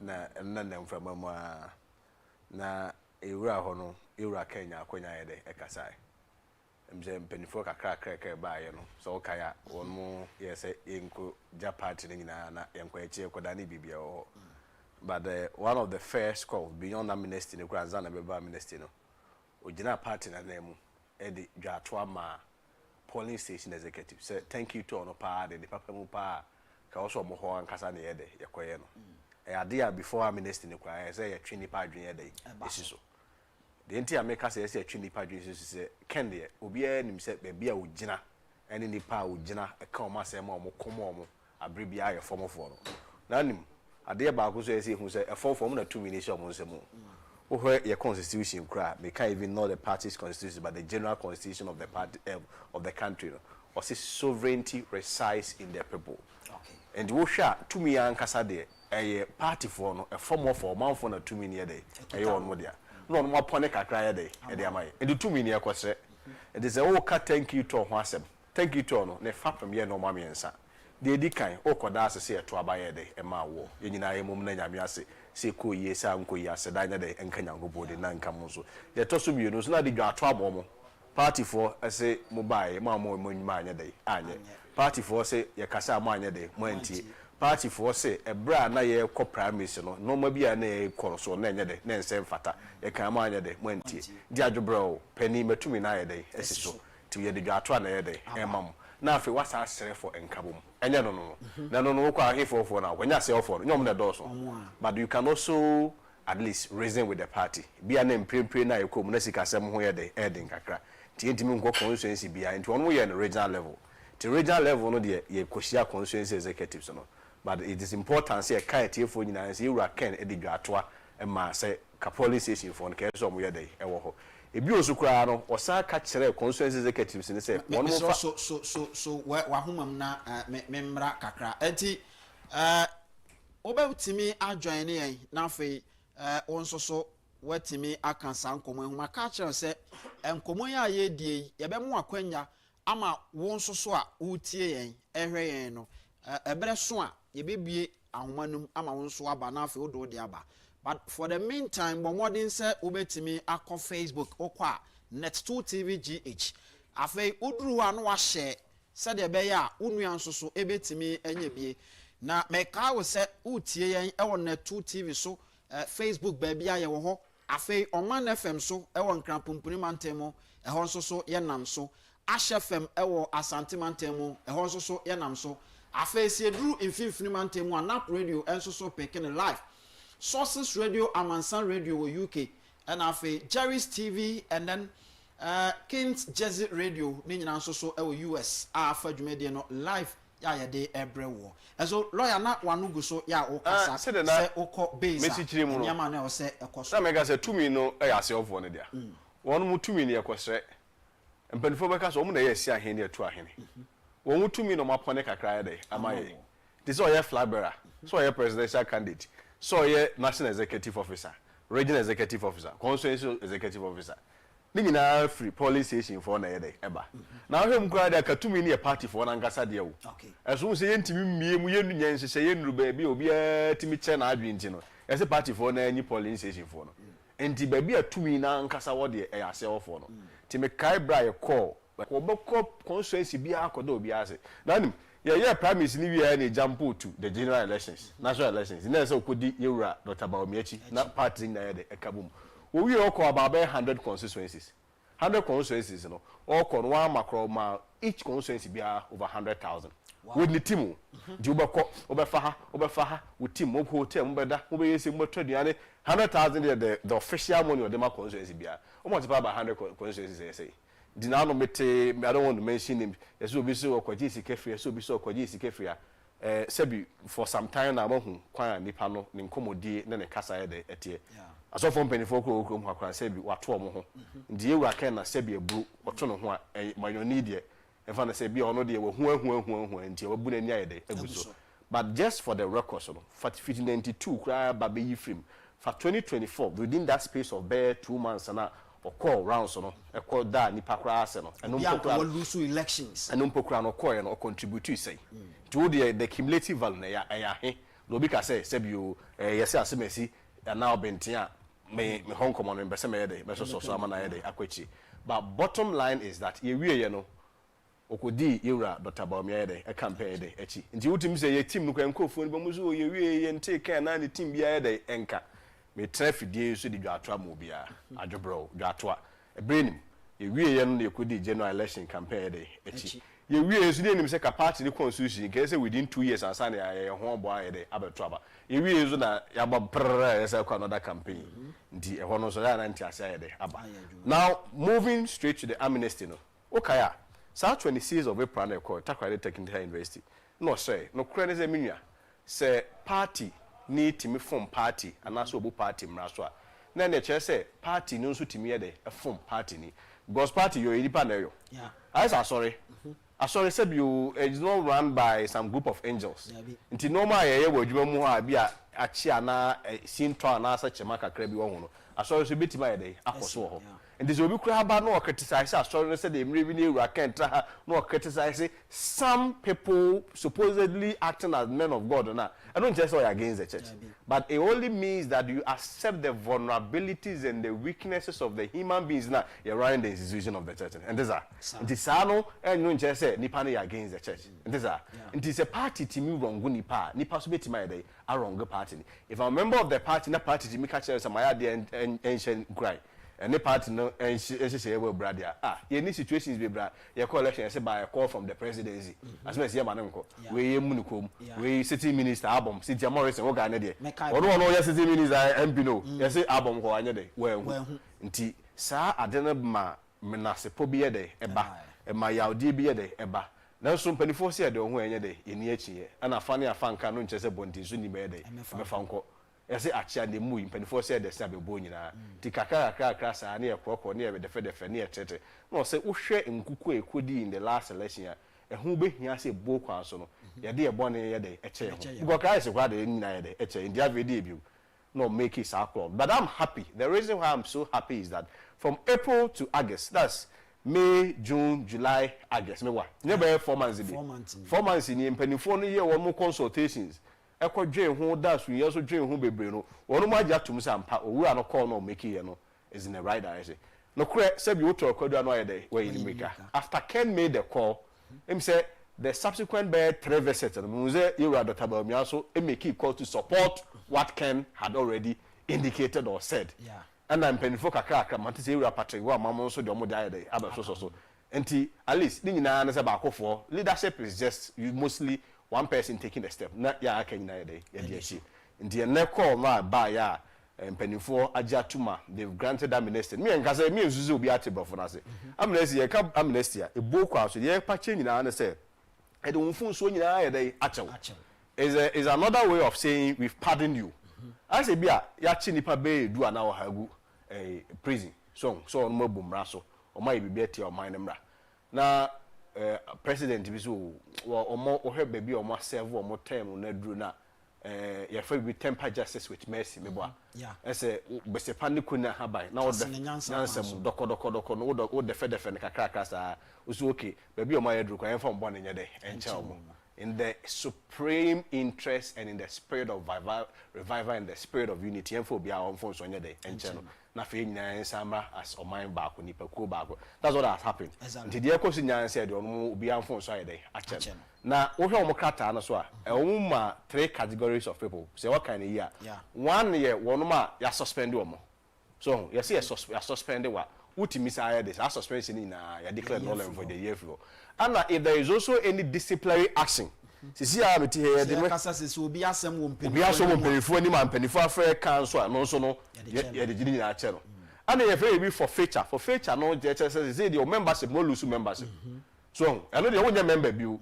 If you are suspended, you can be a member of the party, but suspended. If you are suspended, don't mean carry on your normal duties as a party member of the party, but you don't lose your membership. Exactly. But in the case of forfeiture, your membership bring a to say MPP for yes. To say MPP for the agora, who do I chum, who to say MPP flag of the phone do I chum. One more so more, ya more at the end, no lose some membership, totally for feature no. Ya more, and she say, oh, now when I say one more to me the cat a day, about national office almost a day, this were a call that began from the Honorable Kennedy Agyapong. But you see, it symbolizes one thing, the Holy See. What it symbolizes is say, Papa, no contrary to say, oh, say, Kennedy, so she can say, no, or ye nipa or Kenny Payade, Ibomu. Kaya, oh, and okay, some commentaries, there's no Alan Martin and call for the mama. You now no question say, Ebi Alan, Ebi in Yalan. You see, Alan and Yalan a be determine the votes we get. Oh, I said, they be a case. Oh, politicians cannot put food on your table. Yes, Alan determines a better president and I am a president. But you see, politicians who may not succeed in putting food on your table, but they can determine the type of food on your table. Exactly. Oh, and the yeah, they quite be entering so Alan ya one kunsa.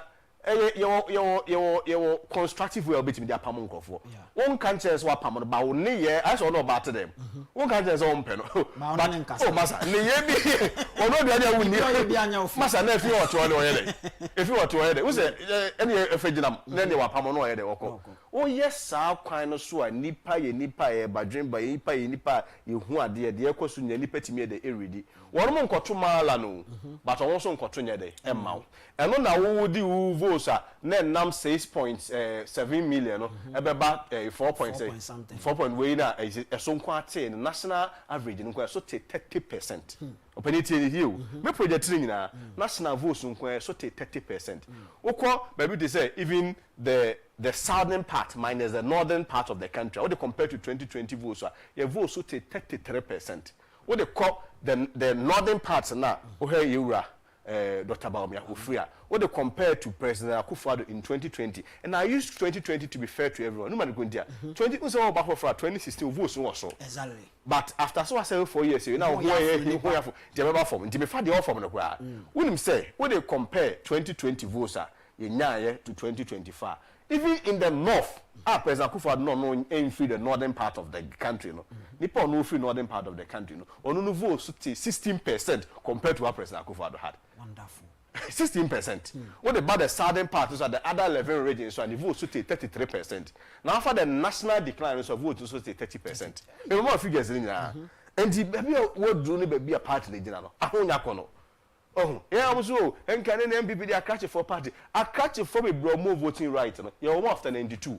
No matter you send this year, PNDC 1, PNDC 2, the military regime now. Oh, TSNT, Marcus and Kofodia. One woman young Kofodia, no more brown. They don't know. Yeah. They have no idea of it. They don't care, and they don't also care to know. And the baby doing one cross the doors. Free and Guamoya.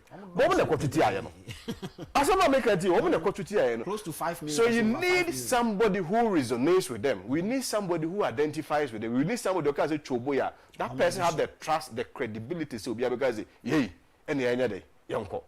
Yes, I we are to want to catch a 4-party, catch a 4-party, catch a 4-party team. Neko.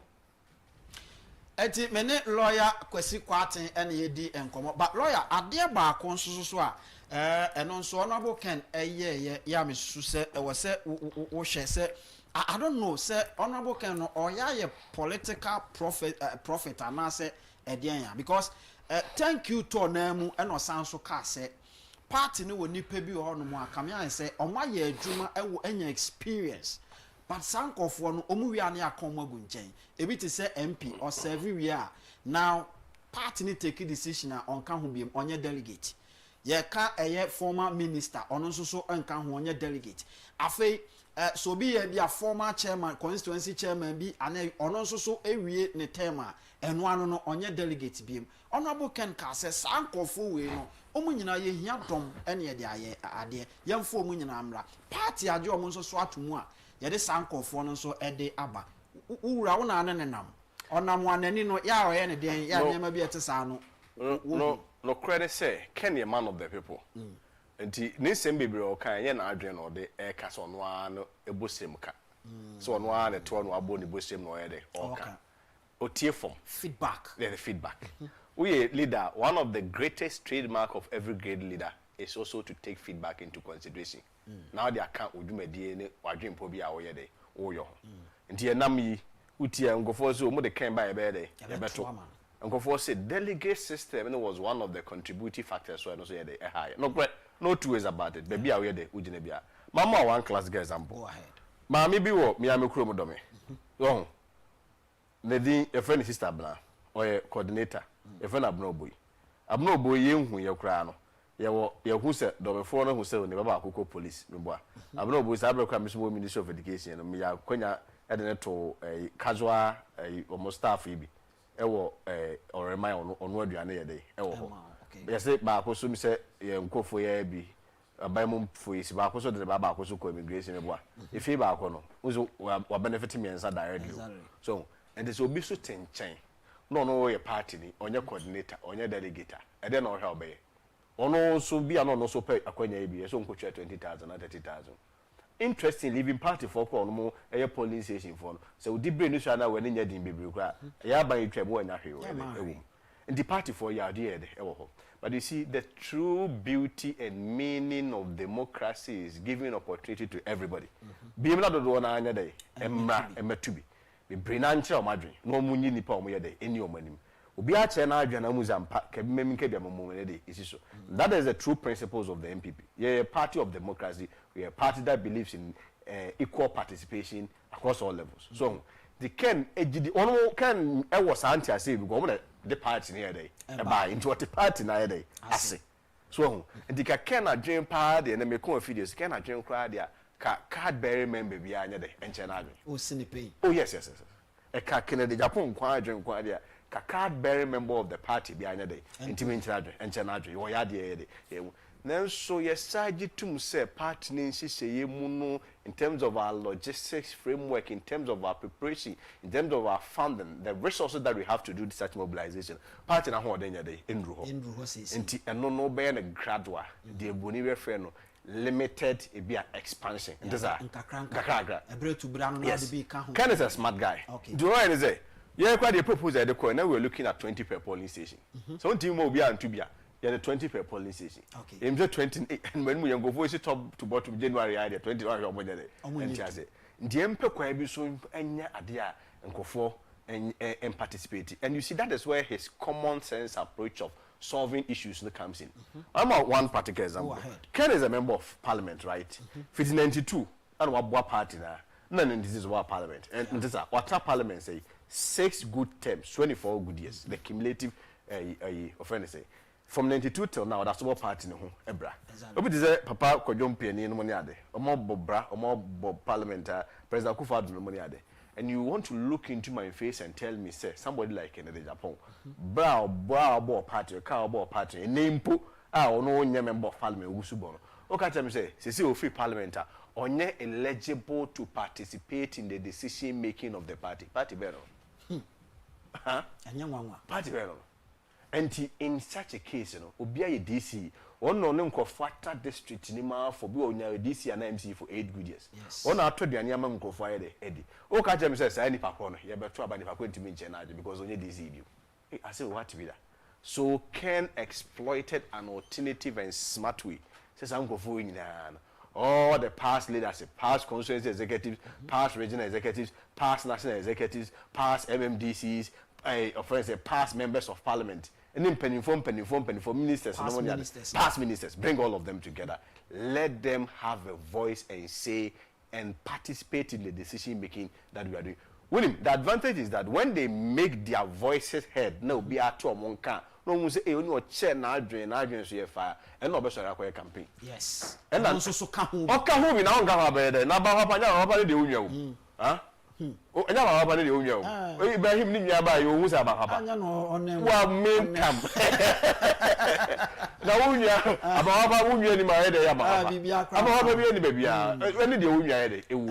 So when your voice is being heard, na afei no hunu say de ekoso nyina you are part of the decision making and now also be sorry wakasa wo yede uko make this decision. So Ken made this proposal and thankfully again it was also accepted, and I'm happy that let's also give credit to the national executive officers, the national council, and also the conference in general. So I'm going to say because the proposal can come, but at the end of the day no so I'm going to say proposal any ntuma can we back for one no dey say there one so mun ntuma nya dey enko bia and I'm also happy say you can say more so about so second this proposal never no one mo so nyina dey now na nwi na beto dwa ya menim senka ye ka second chance there asori ya no yewura adom chedua na asori no nti second chance there ehwa no bi ade nani ko na yewuru ya na yewura oseche mensabu nsu atiesim ya wo kyerɛkyerɛ party abakwasem ya no kre ni me no kre di hu enkomo now second chance no ebi nso asem omo kan say wo obi a watimi aton no over 16 years o de na akọ anye ye de but ebi a uma no second chance na ka san de no ko bi mu a anka ebe ye second chance no onyintum ana sa de de wadwen asesa. No, I mean you see bottom line is say in MPP no ya catch for party. This all can asema abribia is an opportunity for people to interrogate wasema yede waka. And MPP go out any party will be a timiche na adwe. And a meeting we name one of them come about say other than NDC yet on more primacy the ayente treka say no a party the two net the two net what the names of the woman the neighbor obian by the say kind of catch who said the contest between Baumia and Ken exactly and this but what they no obian said the woman the so there was no competition but in our case there's competition because in MPP we allow that MPP do be am fan adwene because they are doing a party and now no dey be afra say dey be ye twam na koba say ekwan bia so no we se maakufo no obi ayede edi na chi ndi yezo wie na Kwasi Kwarteng ka so di ka chi a hey as obi mu say inherent right to say they have to enjoy everybody's support ndi when they jira or break you law hey what break you law say cho dey over makwa so and this how the MPP there can we give opportunity for participation. First of all no crane we are not saying say people are not entitled to second chances. Me call election when me crew was Santiachem. Okay. Me call my performance was not good.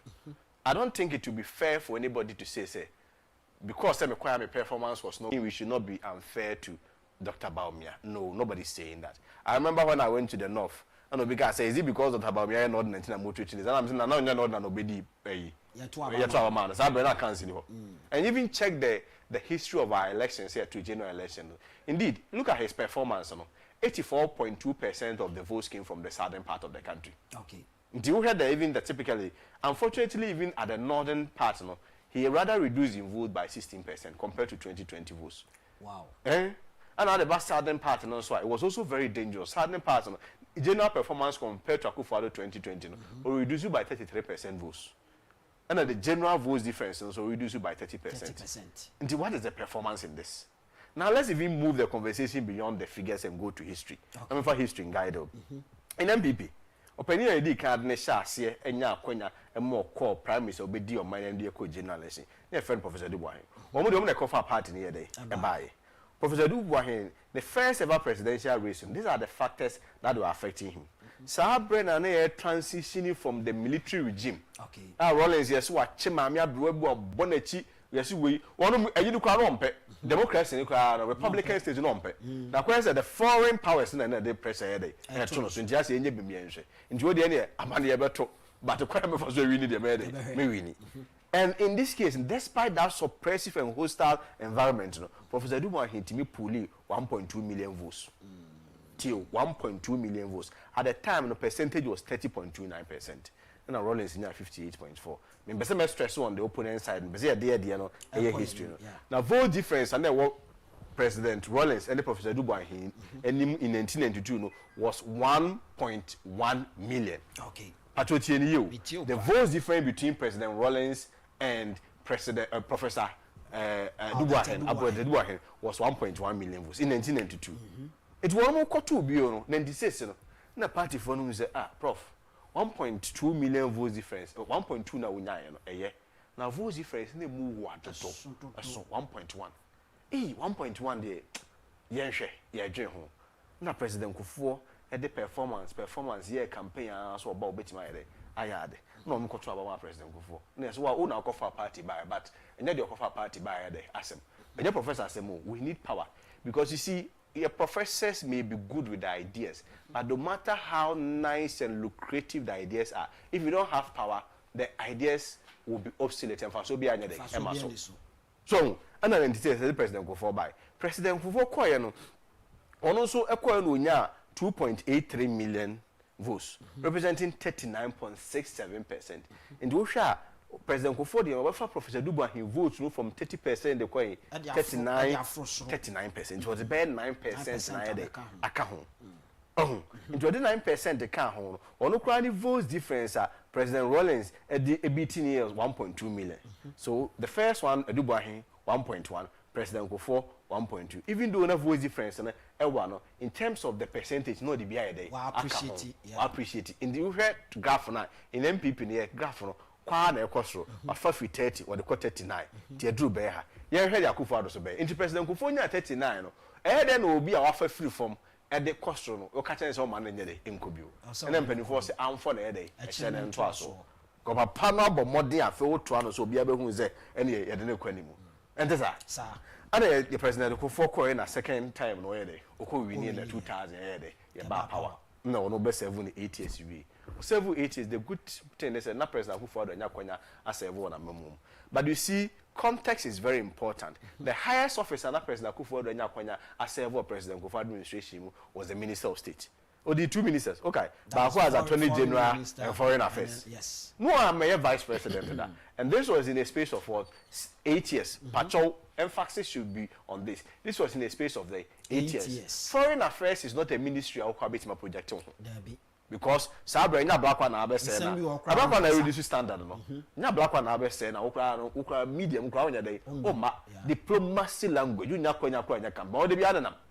Secondly, attorney general enya ayi ba kwa madam mveze ayi ni wan we o apa yi so na yanko the papa ya o trial public enya o media e dey o media enya on na ba attorney general for kwa said anya dey entomonga Dominic Ayeni obeto omonka na mo court nti onye position bi otimi nya kwan e project ni ho bia but in 2008 for the first time in the history of MPP we won in the first round. In Tobika chose MPP will be winning first round, that is not true. Akufo-Addo won in his first round. Yes. Even though he didn't win the overall. The percentage. Yes. Akufo-Addo nya 4.15 million votes. Me 2 million match we say. Me 2 million match we say 4.15 million votes. Now representing 49.13% and President Akufo-Addo. 49.13%. Befa from 39. Befa from 39 to 49. Yeah. People we dey catch on to so. And only JEM is nya 4.105 million votes. Nanim akufo-addo kwa de difference votes na president akufo de the first and 1.2 million. Akufo-addo try who dey about 100,000. Yes, wa better so kwa. Already yes.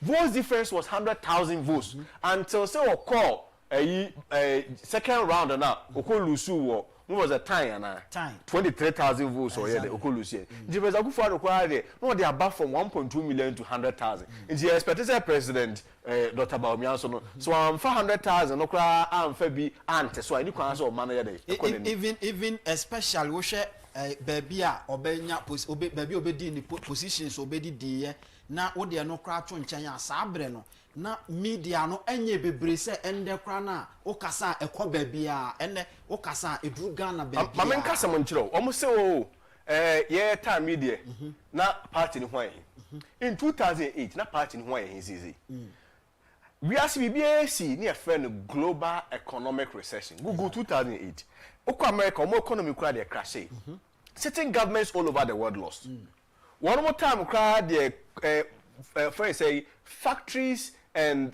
companies were declaring bankruptcy am I affected the developing economies like us ours yes Mekako for kura say he's the worst leader this country has ever had na some for catch on prosperity with jajas okay sabro mo to nim so mo fe na tayi ni ade obi wi aga na sika nyina na ye hu kra hikrazizi and that's that ye kra dey say be cast covid in tinkofo be hu ye mobo at that time there was no covid it was a man-made artificial global recession time o be free subrana omo ko contest no omo primary no case omo 2 days say akronfo dunso it is that time ye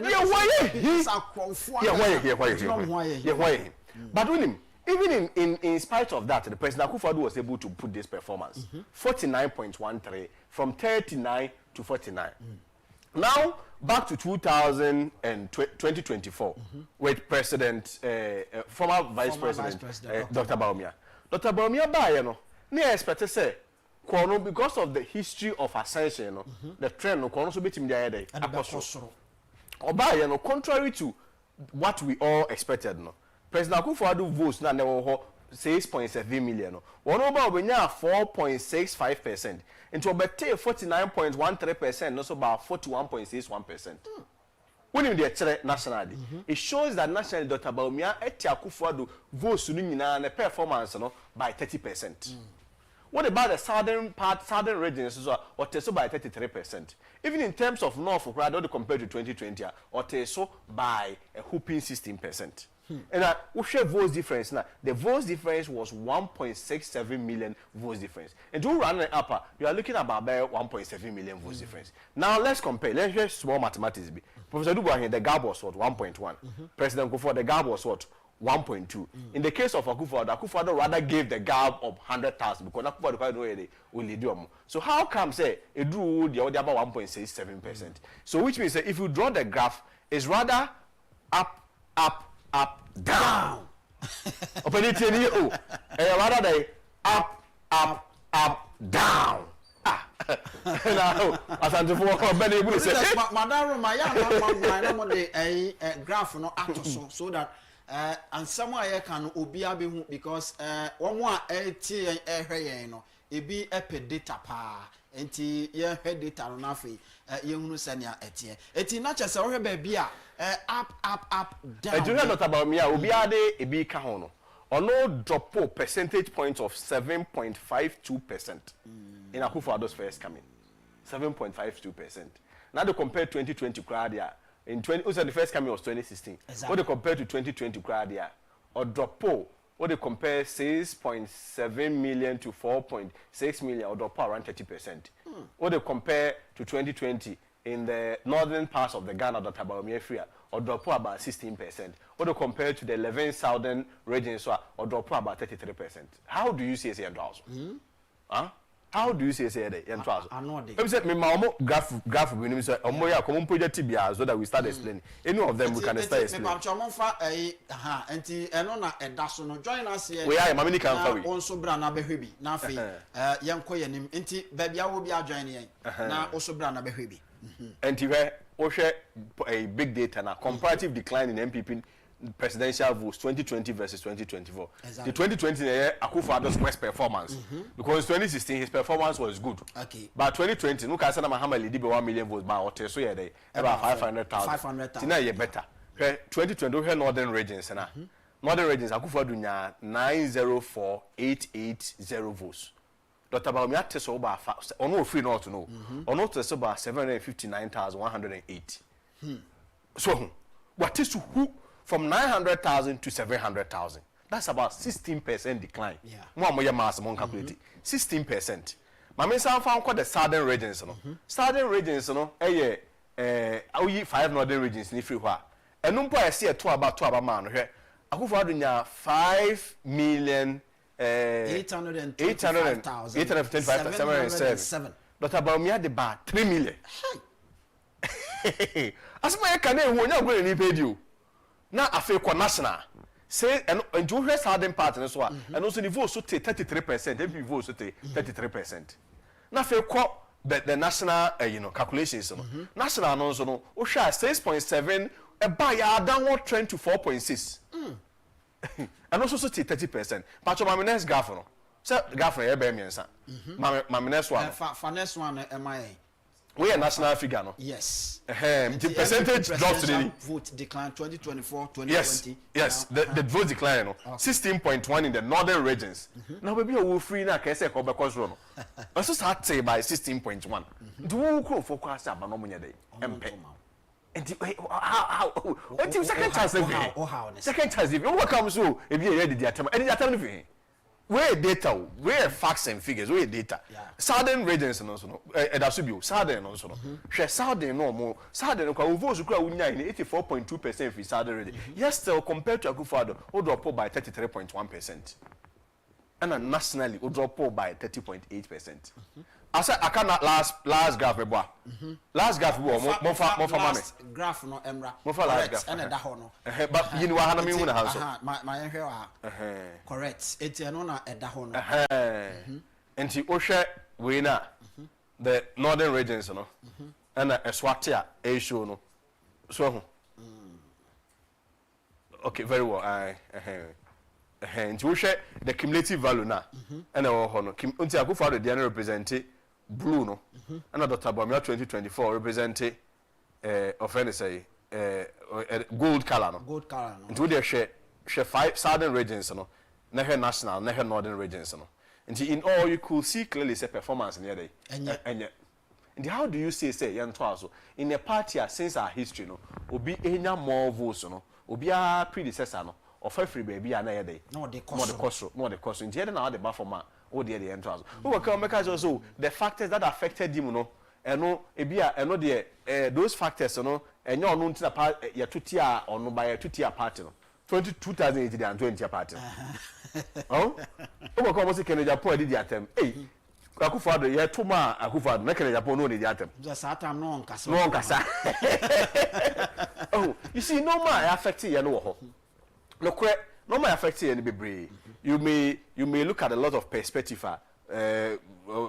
I don't want to be a better in time along the way but these are things if you take for instance economy can you tell me say you as the head of the economic management team no beti me you free sa economic debate you free when you if all good things you lay claim to it there why can't we also be responsible say no maybe so I take money you can also lay claim to it say no so the account Mami, any random factor you think affected us? Untimi nipa na no ye number 2 in yede. In film.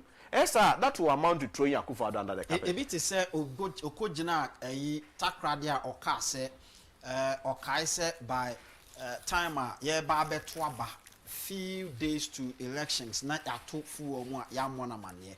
And mene pani bi din komo na oka kire me say Dr. Baumia enim say I mean, automatic adjustment system ewo Ghana ha. As ye tum ewo a year now automatically now reflecting ewo Ghana. Yeah. And since I never we ni obi na be one son work. Sir, ankomo na mo ka say minim ho trying to run away from responsibility no.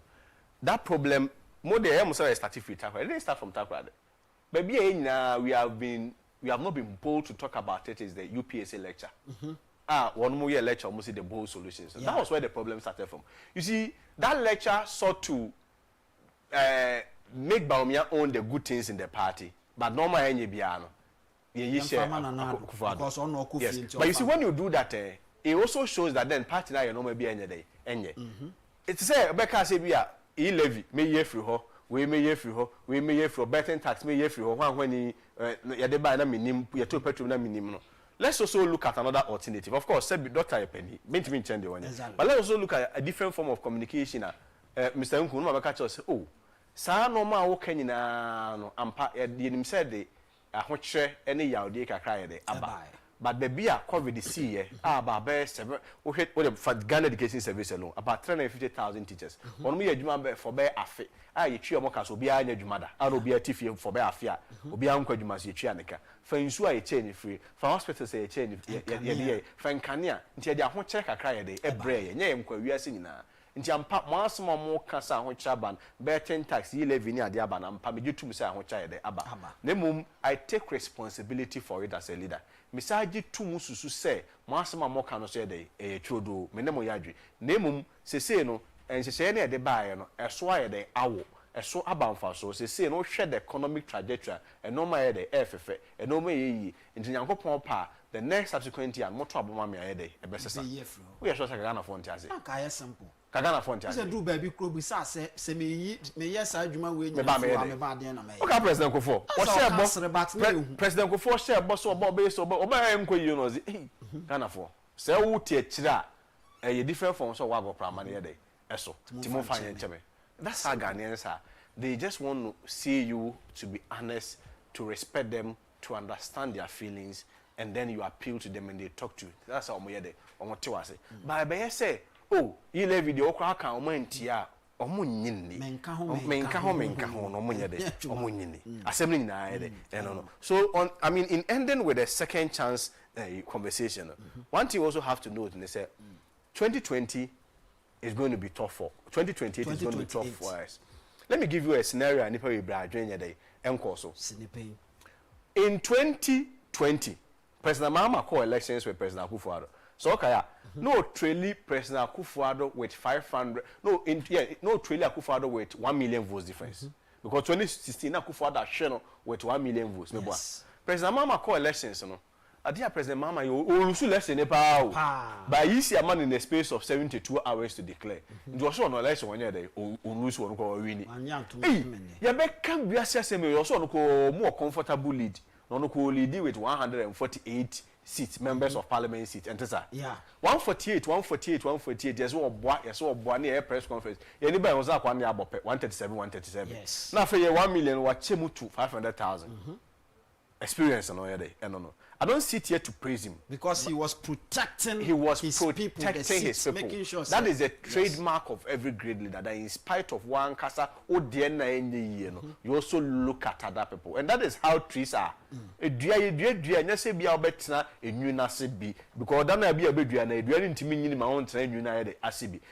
the beauty in planting trees is even when in your absence, it can provide shades for the rest of the people. 40 years, 40 years, that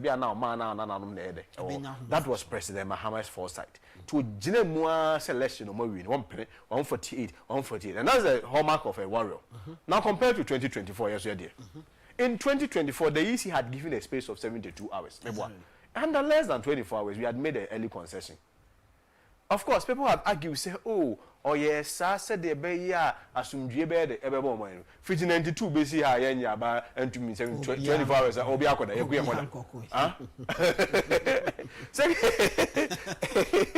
Second, rather, no, people have also argued, say, Okochi Mutu Mukrante and Ma, NDC for could do, say, or almost a day. Policy centers are twice years, so okay, a deputy mandatoryship idea, Kaya, I'm not on Pataguama, I'm not on pay a Charles Force or a Temacentra here. Okay, I said, KGB.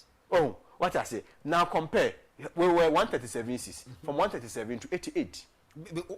Patrick Yabuama, dear Pradia. The contender no crab at TV so publicly. I said we're dim could never for congratulating. Yes, because no name said a Juma cough so form. Exactly. On Beji. Yes.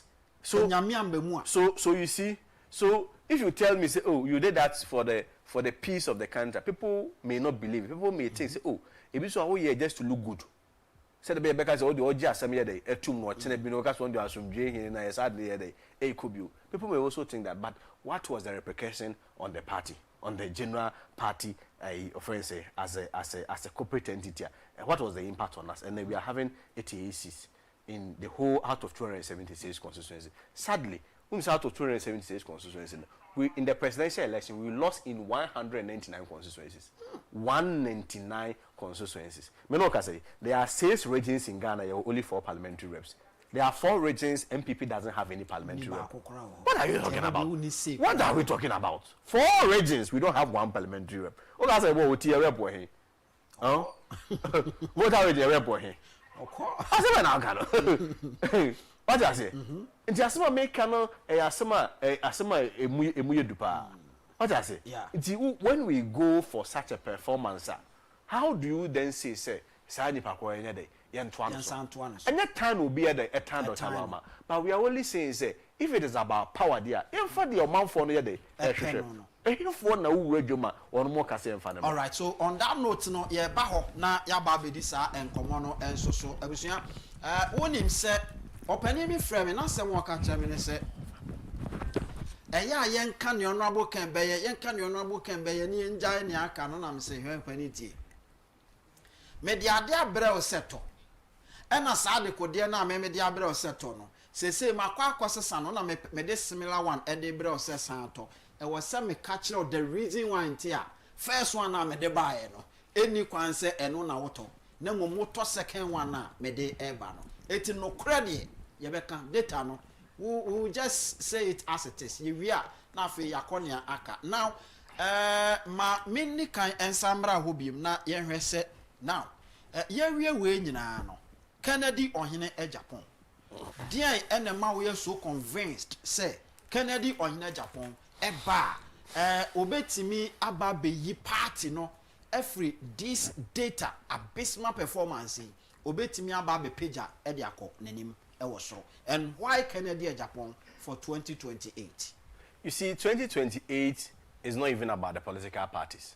2028 is about individuals. Oh, Sinipe. Yes. 2028 is not about political parties. It's about individuals.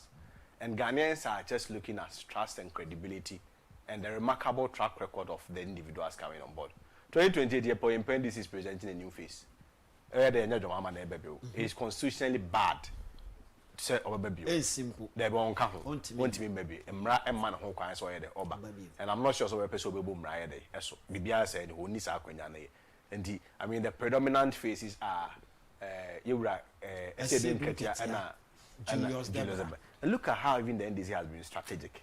You see, no matter how we may want to polish it, let's also understand, say, we are people of tribe, we are people of culture, we are people of religion.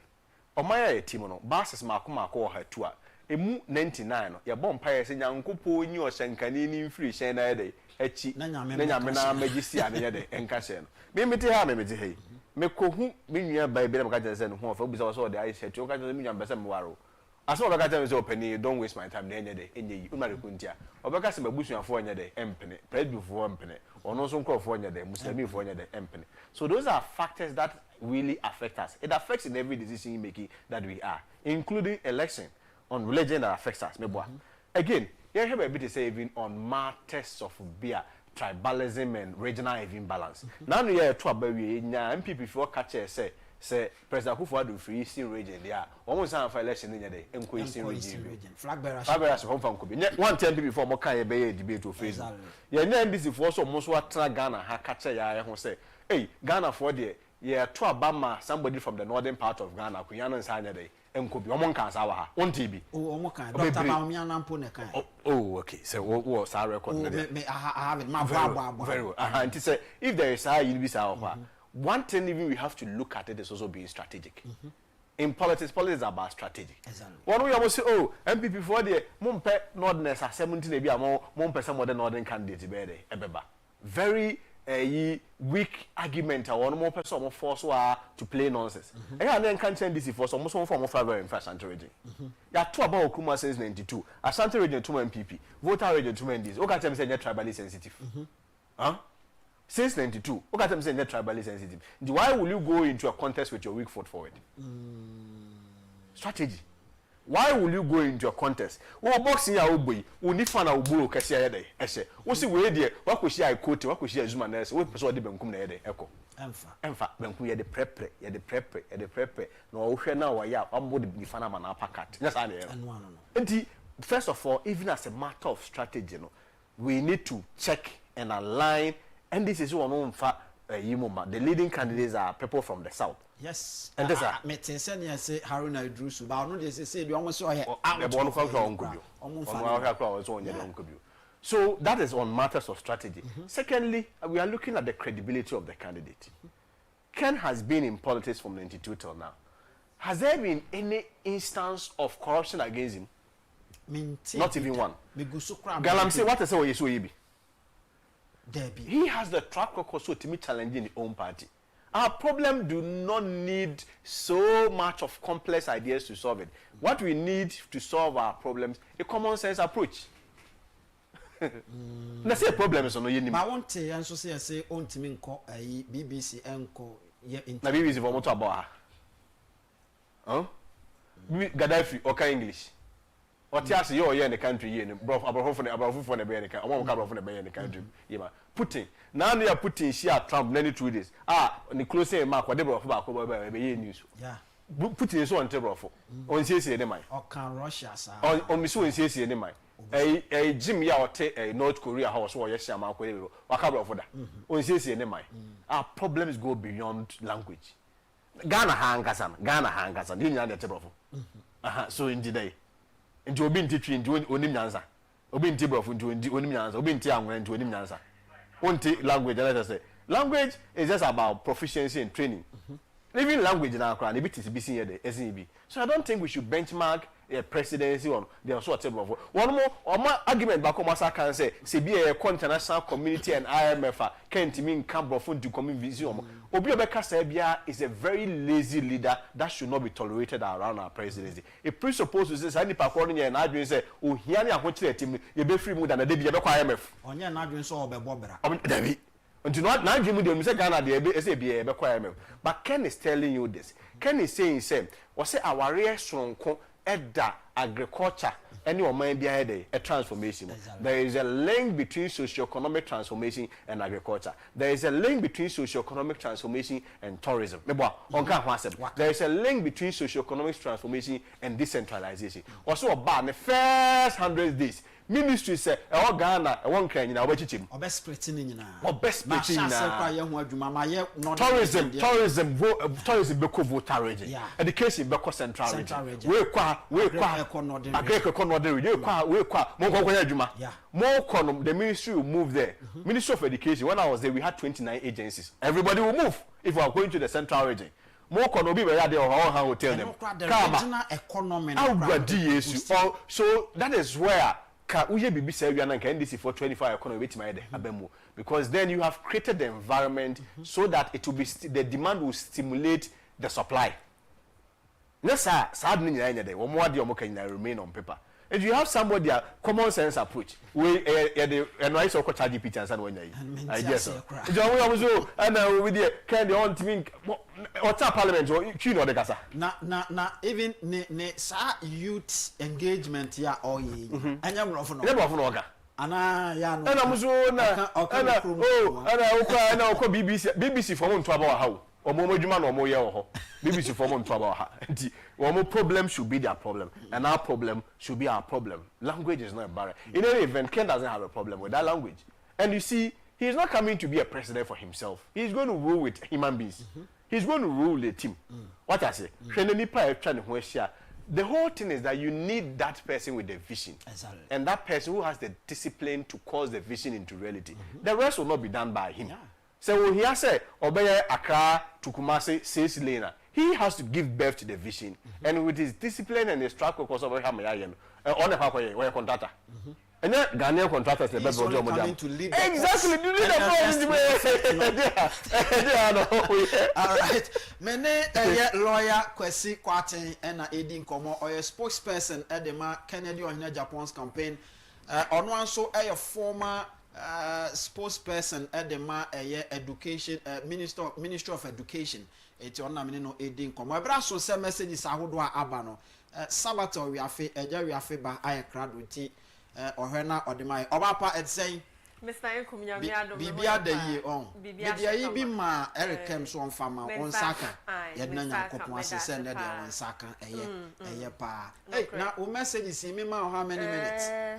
May dem ahode bi. Sawo. Nti o be ya nya ahode beti mo mo so na woko. Ankwano To aso ma me ankwano ma. Okay, nti so me the YouTube eresan sha se biom. Where Nanajua Esiodua or say Tim Ken, we move forward, say Kutu, say Bam. Nana upon TV say Ken or Agyapong, great man with great ideas and great vision for Ghana. Or say Ken we trust. Comfort say good morning. Mr. Inkum, I am connected from Toronto. Ekuyaman Kwasi, I am connected. Friends of Kencity Media say good afternoon, Mr. Inkum. Let Ken be Ken. Honorable Kennedy is what we need to vote for. Masinu Payne. Rahman Abdul say Ken 2028. Vito Pa say glory be to God for a wonderful and blessed new week. Emmanuel Inti say Mr. Inkum, please, where did civilization start from? This shows that Ken will be Ken if God says yes. Amakunedu say I'm connected, and also so Ewa has say where ya Isa Adams or say good afternoon, Mr. Inkum and Albert and all Kencity workers. Could you upon Bessie or say Pese Menkuminya ne last no Ken Inkunim Beye Oja from Ache Oda PWD camp. Agyapong Kwame say good afternoon, Mr. Inkum. Delegate, please open your eyes and vote for Honorable Kennedy Kwame Agyapong because we love him so much. Masinu Payne, watching you live from the Wu Ekia Pim. Teddy Jones say when Honorable Ken said if given 8 years he will beat Dr. Kwame Nkrumah's record, that statement alone, every delegate should vote for Ken to lead the NPP party and ultimately win the presidency. Bodybuilders for Ken TV say Ken all the way. Vito Power say network be stable. Why? And also so Ewa have Felix say there is a saying that when those who fought hard on the battlefield deserve to be crowned. Anthony Ofori say I know when Ken is our leader, NDC cannot do that of their 419 and will make us stronger on the ground. He will ginger the foot soldiers to galvanize the base. And no, so has say Grant George say I'm connected. Antonio Furio say NPP need a strong leader, not to look over our shoulders to see who is coming after us. We really need a fearless leader. Amakunedu say, Mr. Albert, today you make my day. Thank you. Fred Kwesi say, good afternoon, Mr. Inkum. I'm watching you live from South Africa, Johannesburg. I'm connected. Eunice Efiafosia say, the base, showdown. I am fully connected. Bismarck friend say, thank you, Mr. Inkum, for bringing lawyer Kwasi Kwarteng on this program. Okay. They say better aba. They say me am be kuta ne na mu nti. Ya twen ya na odi so no oba. No cray. Also say Ghana needs Ken. Ama New York one say please you guys should go grounds to campaign. We shouldn't talk about this campaign. We cannot take any chances. Kennedy have to be the next person. Get connected say my mentor Mr. Kwasi Kwarteng. Where Andy Boateng or say watching you live from Germany or say Dortmund lawyer Kwasi Kwarteng Esquire, you are doing a good job. Karen say watching you from Scotland or say Ken is coming for real and or the fire assign akahu. Where OG or say greetings to you both for your hard work for Honorable Ken. And also so Ewa has saying Inti way Charity Ababio or say I really love this man.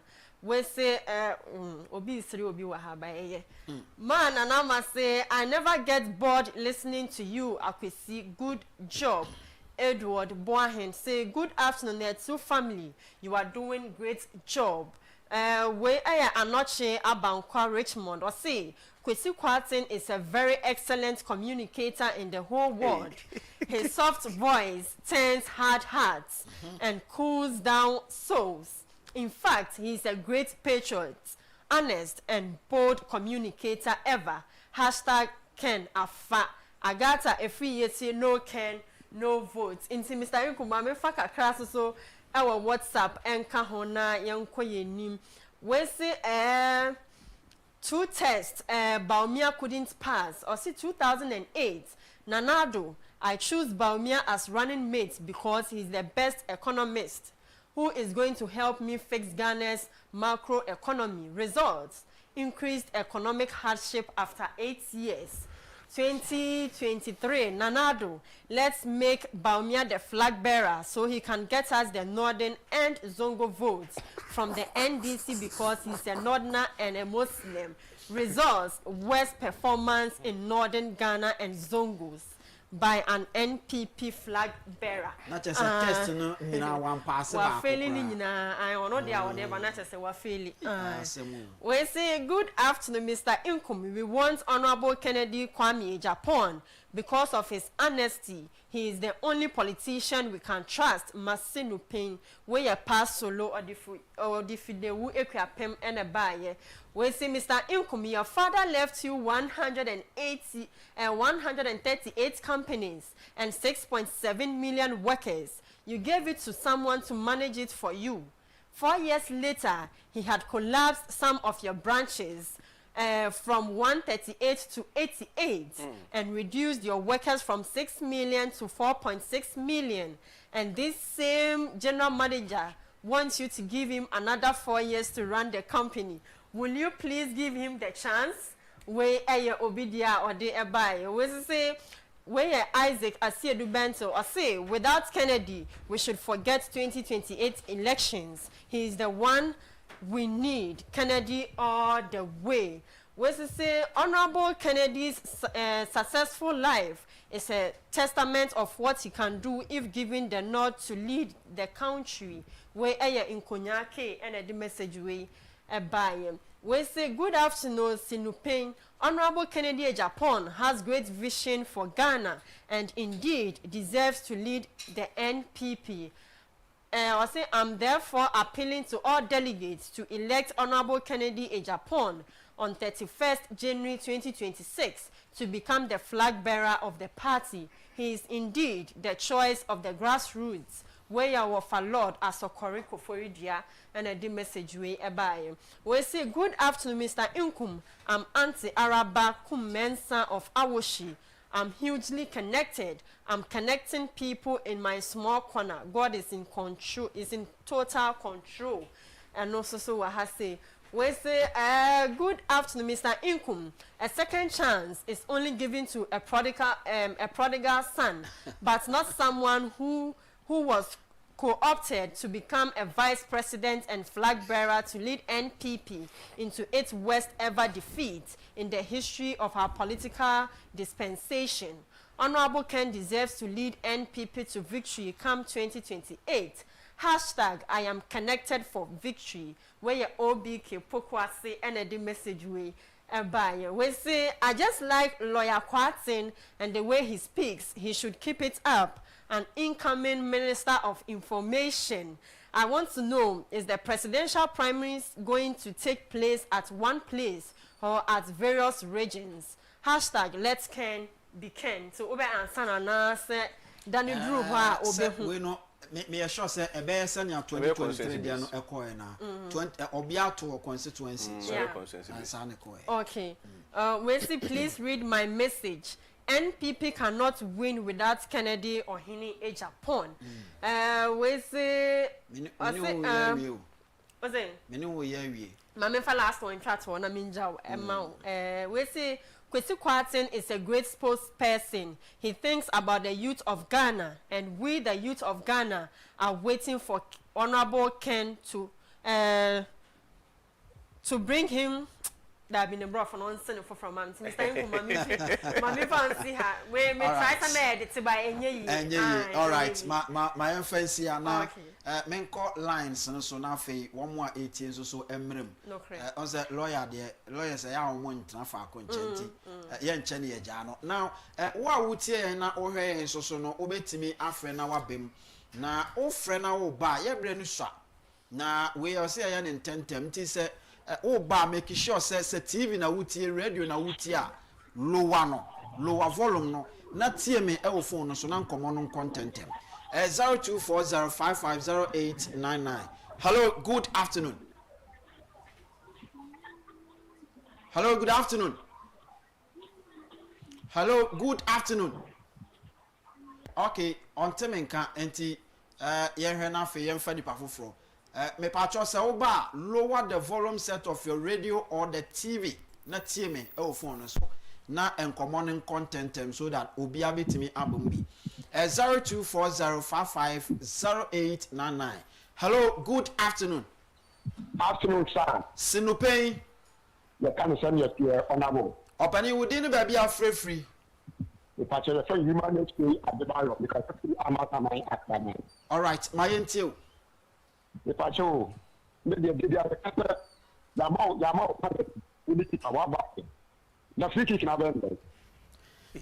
That's a young family or my organ. I have this time and now honorable. Within the side of football, I know the third general professor in Legon. Wouldn't go for Kashmir, bring down what? The Atlanta party in 1992. I'm the papaya, what less room. The job could be any different. Yes, because the American is upon that time. I during that very time, Papa didn't see up what not a name, Papa, what you say, you which is a power who could have 1% to the whole Ghana. What you are more about, would be and Ghana.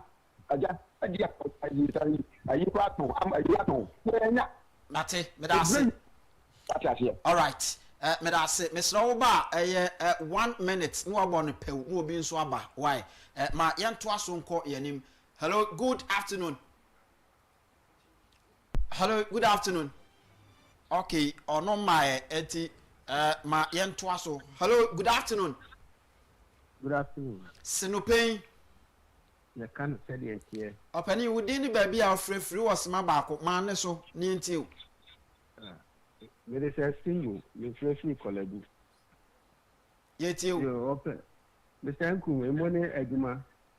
I'm say, Kasama can say, MPP constitution, made a message saying common year amendment because a brown year summer can you Canadian means said the own guy the oil may good any party movie. Any candidate I say we have the men we have. Or go on and to me, the message said, 24, 8 more. Ammonia constitution, no for 9 regulatory behavior, and said, yeah, they are way forward, you know. Young phobia, I do internal election. Almost say, young Kasaya home. Medase, Papa, my young Twaso, Nafe, young court, yanim 0240550899. Branafe yen twaso enko ebreno isha. Hello, good afternoon. Sinupei. Opani wudi no baby a free baby a won wo akire panti ma yentie o ma ne so. Africa so a efreme akwasi eje. Ese Kenya na yepe. Na so mo po kin beba. It's a can't be in your baby. And we are not talking about school. A answer. Take it and in a school near answer in anything. Some po, came back. Share a 2 about 168 about 8 years ago. And by us about 137. After I said 88. Then they say later, we have to answer about 7 Mupo, Kenya, airport. And that was it. Medase papa mama mfa last caller na yemfansia ebreni ho Emrepem ya besan atwa so na fe yakọ yenim 0240550899. Hello, good afternoon. Afternoon, ja. Sinupen. I can send here. Opani within baby a free was my back when I last call am yentiu. But told me a friend after Abwaji. Because it was sometimes. My yentiu. They are, can in again my friendship.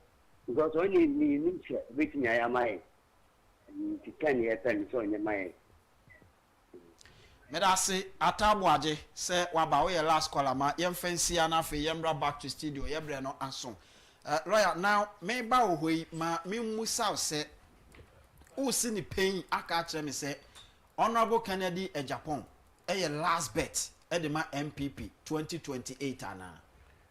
Menua okay bra David ya me bo ne din se o me din hine no na enipa no mbisu se David de on fata hine no David was a perfect man for the job and the okay bra abna no mo on mo so ke se so ahine ne ka so e de ebusuan ye de ekuru but one mo ye ya e ma chire nyame na ye de e David so baby e MPP ejuyi mununkum esi anim e twa echi so atamfo dom ye de e twa ho asia e ko anim enko anyum no mboma me no e ko mbachi so enye de enye yi nanso ye de enim se bra Moses antimanfa Israel for no and through the promised land Cain abosasa so nyame yi Joshua the Ken ba Obama is a Joshua of our time. He's built that remarkable track record of achievement, individual achievement. Nyuma we baby, we share the discipline as a man, what he has stood for as a man. Then abrabo ne bibia ne sese ya wo yebia. Nipa no bi de zuzu obia o Ken de ye de emfata. Nemu ade ambe so obia kai ne say, Nyankopon, he doesn't call the qualified. He rather qualifies the called. Tiasem you, God doesn't call the qualified. God rather qualifies the called. In this obisusu, and I can't there, Mamma come of video so. We are not saying Ken is spotless. Ken or any part. Mizankum may meet me free burning the Mia and Ray. Debbie. And about him, dear Maya. I better make Kasaka Makamani and Nipa Boy so no question. But in terms of Mejuma was a me, now coupon whom bride, assume suma meeting me the sumni pania de Adasa. In Kaza Ken, nipa sebion fonso nya de eni fonso ho fonso Mr. Modata ho fonso Ken ho fonso Dr. Baomia de ho but do hwe nyina ye sinto nyina achia na enkomo no ye say the obetimaji to me ama MPP in the year 2028 nobody stands taller than Kennedy Agyapong and then I could use against him say handle economy there be maminka some job 2028 on the debate of the economy, say NDC perform one, Baumia has no place. And if you pick from 1 to 1:4 to 1:17, we buy in a space of 7 months. Of course, the factors can be interrogated. We don't give credit to them. Me am an MPP true, no on the year. But you see, at the end of the day, the evidence available, so on the face of the pink sheet, and the ordinary Ghanaian, assembly now become an idea, teams on a year. Assuming, say, or the co 18, how do you then come to convince him, say, 17 was better than the 8, or you are coming to do a doctor of economics? Doctor of economics, at the end of the day, the economy broke down. So, now, and now you are not owing up to it. You've now turned into a new field, which is a friend say, and IT digitalization. How then do you become a specialized and perfect in your area? How will people trust you? Network I call crowd when you be told the digitalization. Yes, as on automatic. Area no. Now people don't score you higher marks there. So how then will people trust you for a new area that you are bringing? And the 2028, if the debate is on the economy, we have no place to stand. We need to get to be a one-year practical economists. And you must say why they will be workers said why they wafa. These are practical economy. Can you pinpoint A, B, C, D with him? You can't. And this so 2028, like I keep repeating, is about courage. When I know boy, I'm called boy a Agyapong and now you go to one 72 hours or 24 hours. What could you do? Agyapong for the after 4 years now, you're also going for a day. A big gem. Pastor. So we need Obi or who could draw Betty Media. We are not going to fight in 2028, but we are also not going to show weakness. One would see a bed, a big trap, and we need somebody like Agyapong to take us to cross the battle line. That's it. No, lawyer Kwasi Kwarteng and a become home. Albert Asmani, the political and so a baby, Samson at Sabato, we are fit by solid team behind us. Lawyer Charles Kwakwamo that and so and I'm 10 or cross one word Nitiaka Neshim, Nabibia Ayakama. You're from Anthony Kofi Income Daddy. Or say in channel videos or Joshua Bible also the show that also any birthday. And you with the happy birthday, snipping birthday going out to you, Yankopon in Shiramu Norma Bibia and Yakama. Your friend Anthony Kofi Income Daddy, Mr. Income enemy Dean, Yankopon Yaduma Echina, Yabesan Sweshiana Fay, Yatwaso Ede amount Sinupay, Yakana Senia, Etie. We are out.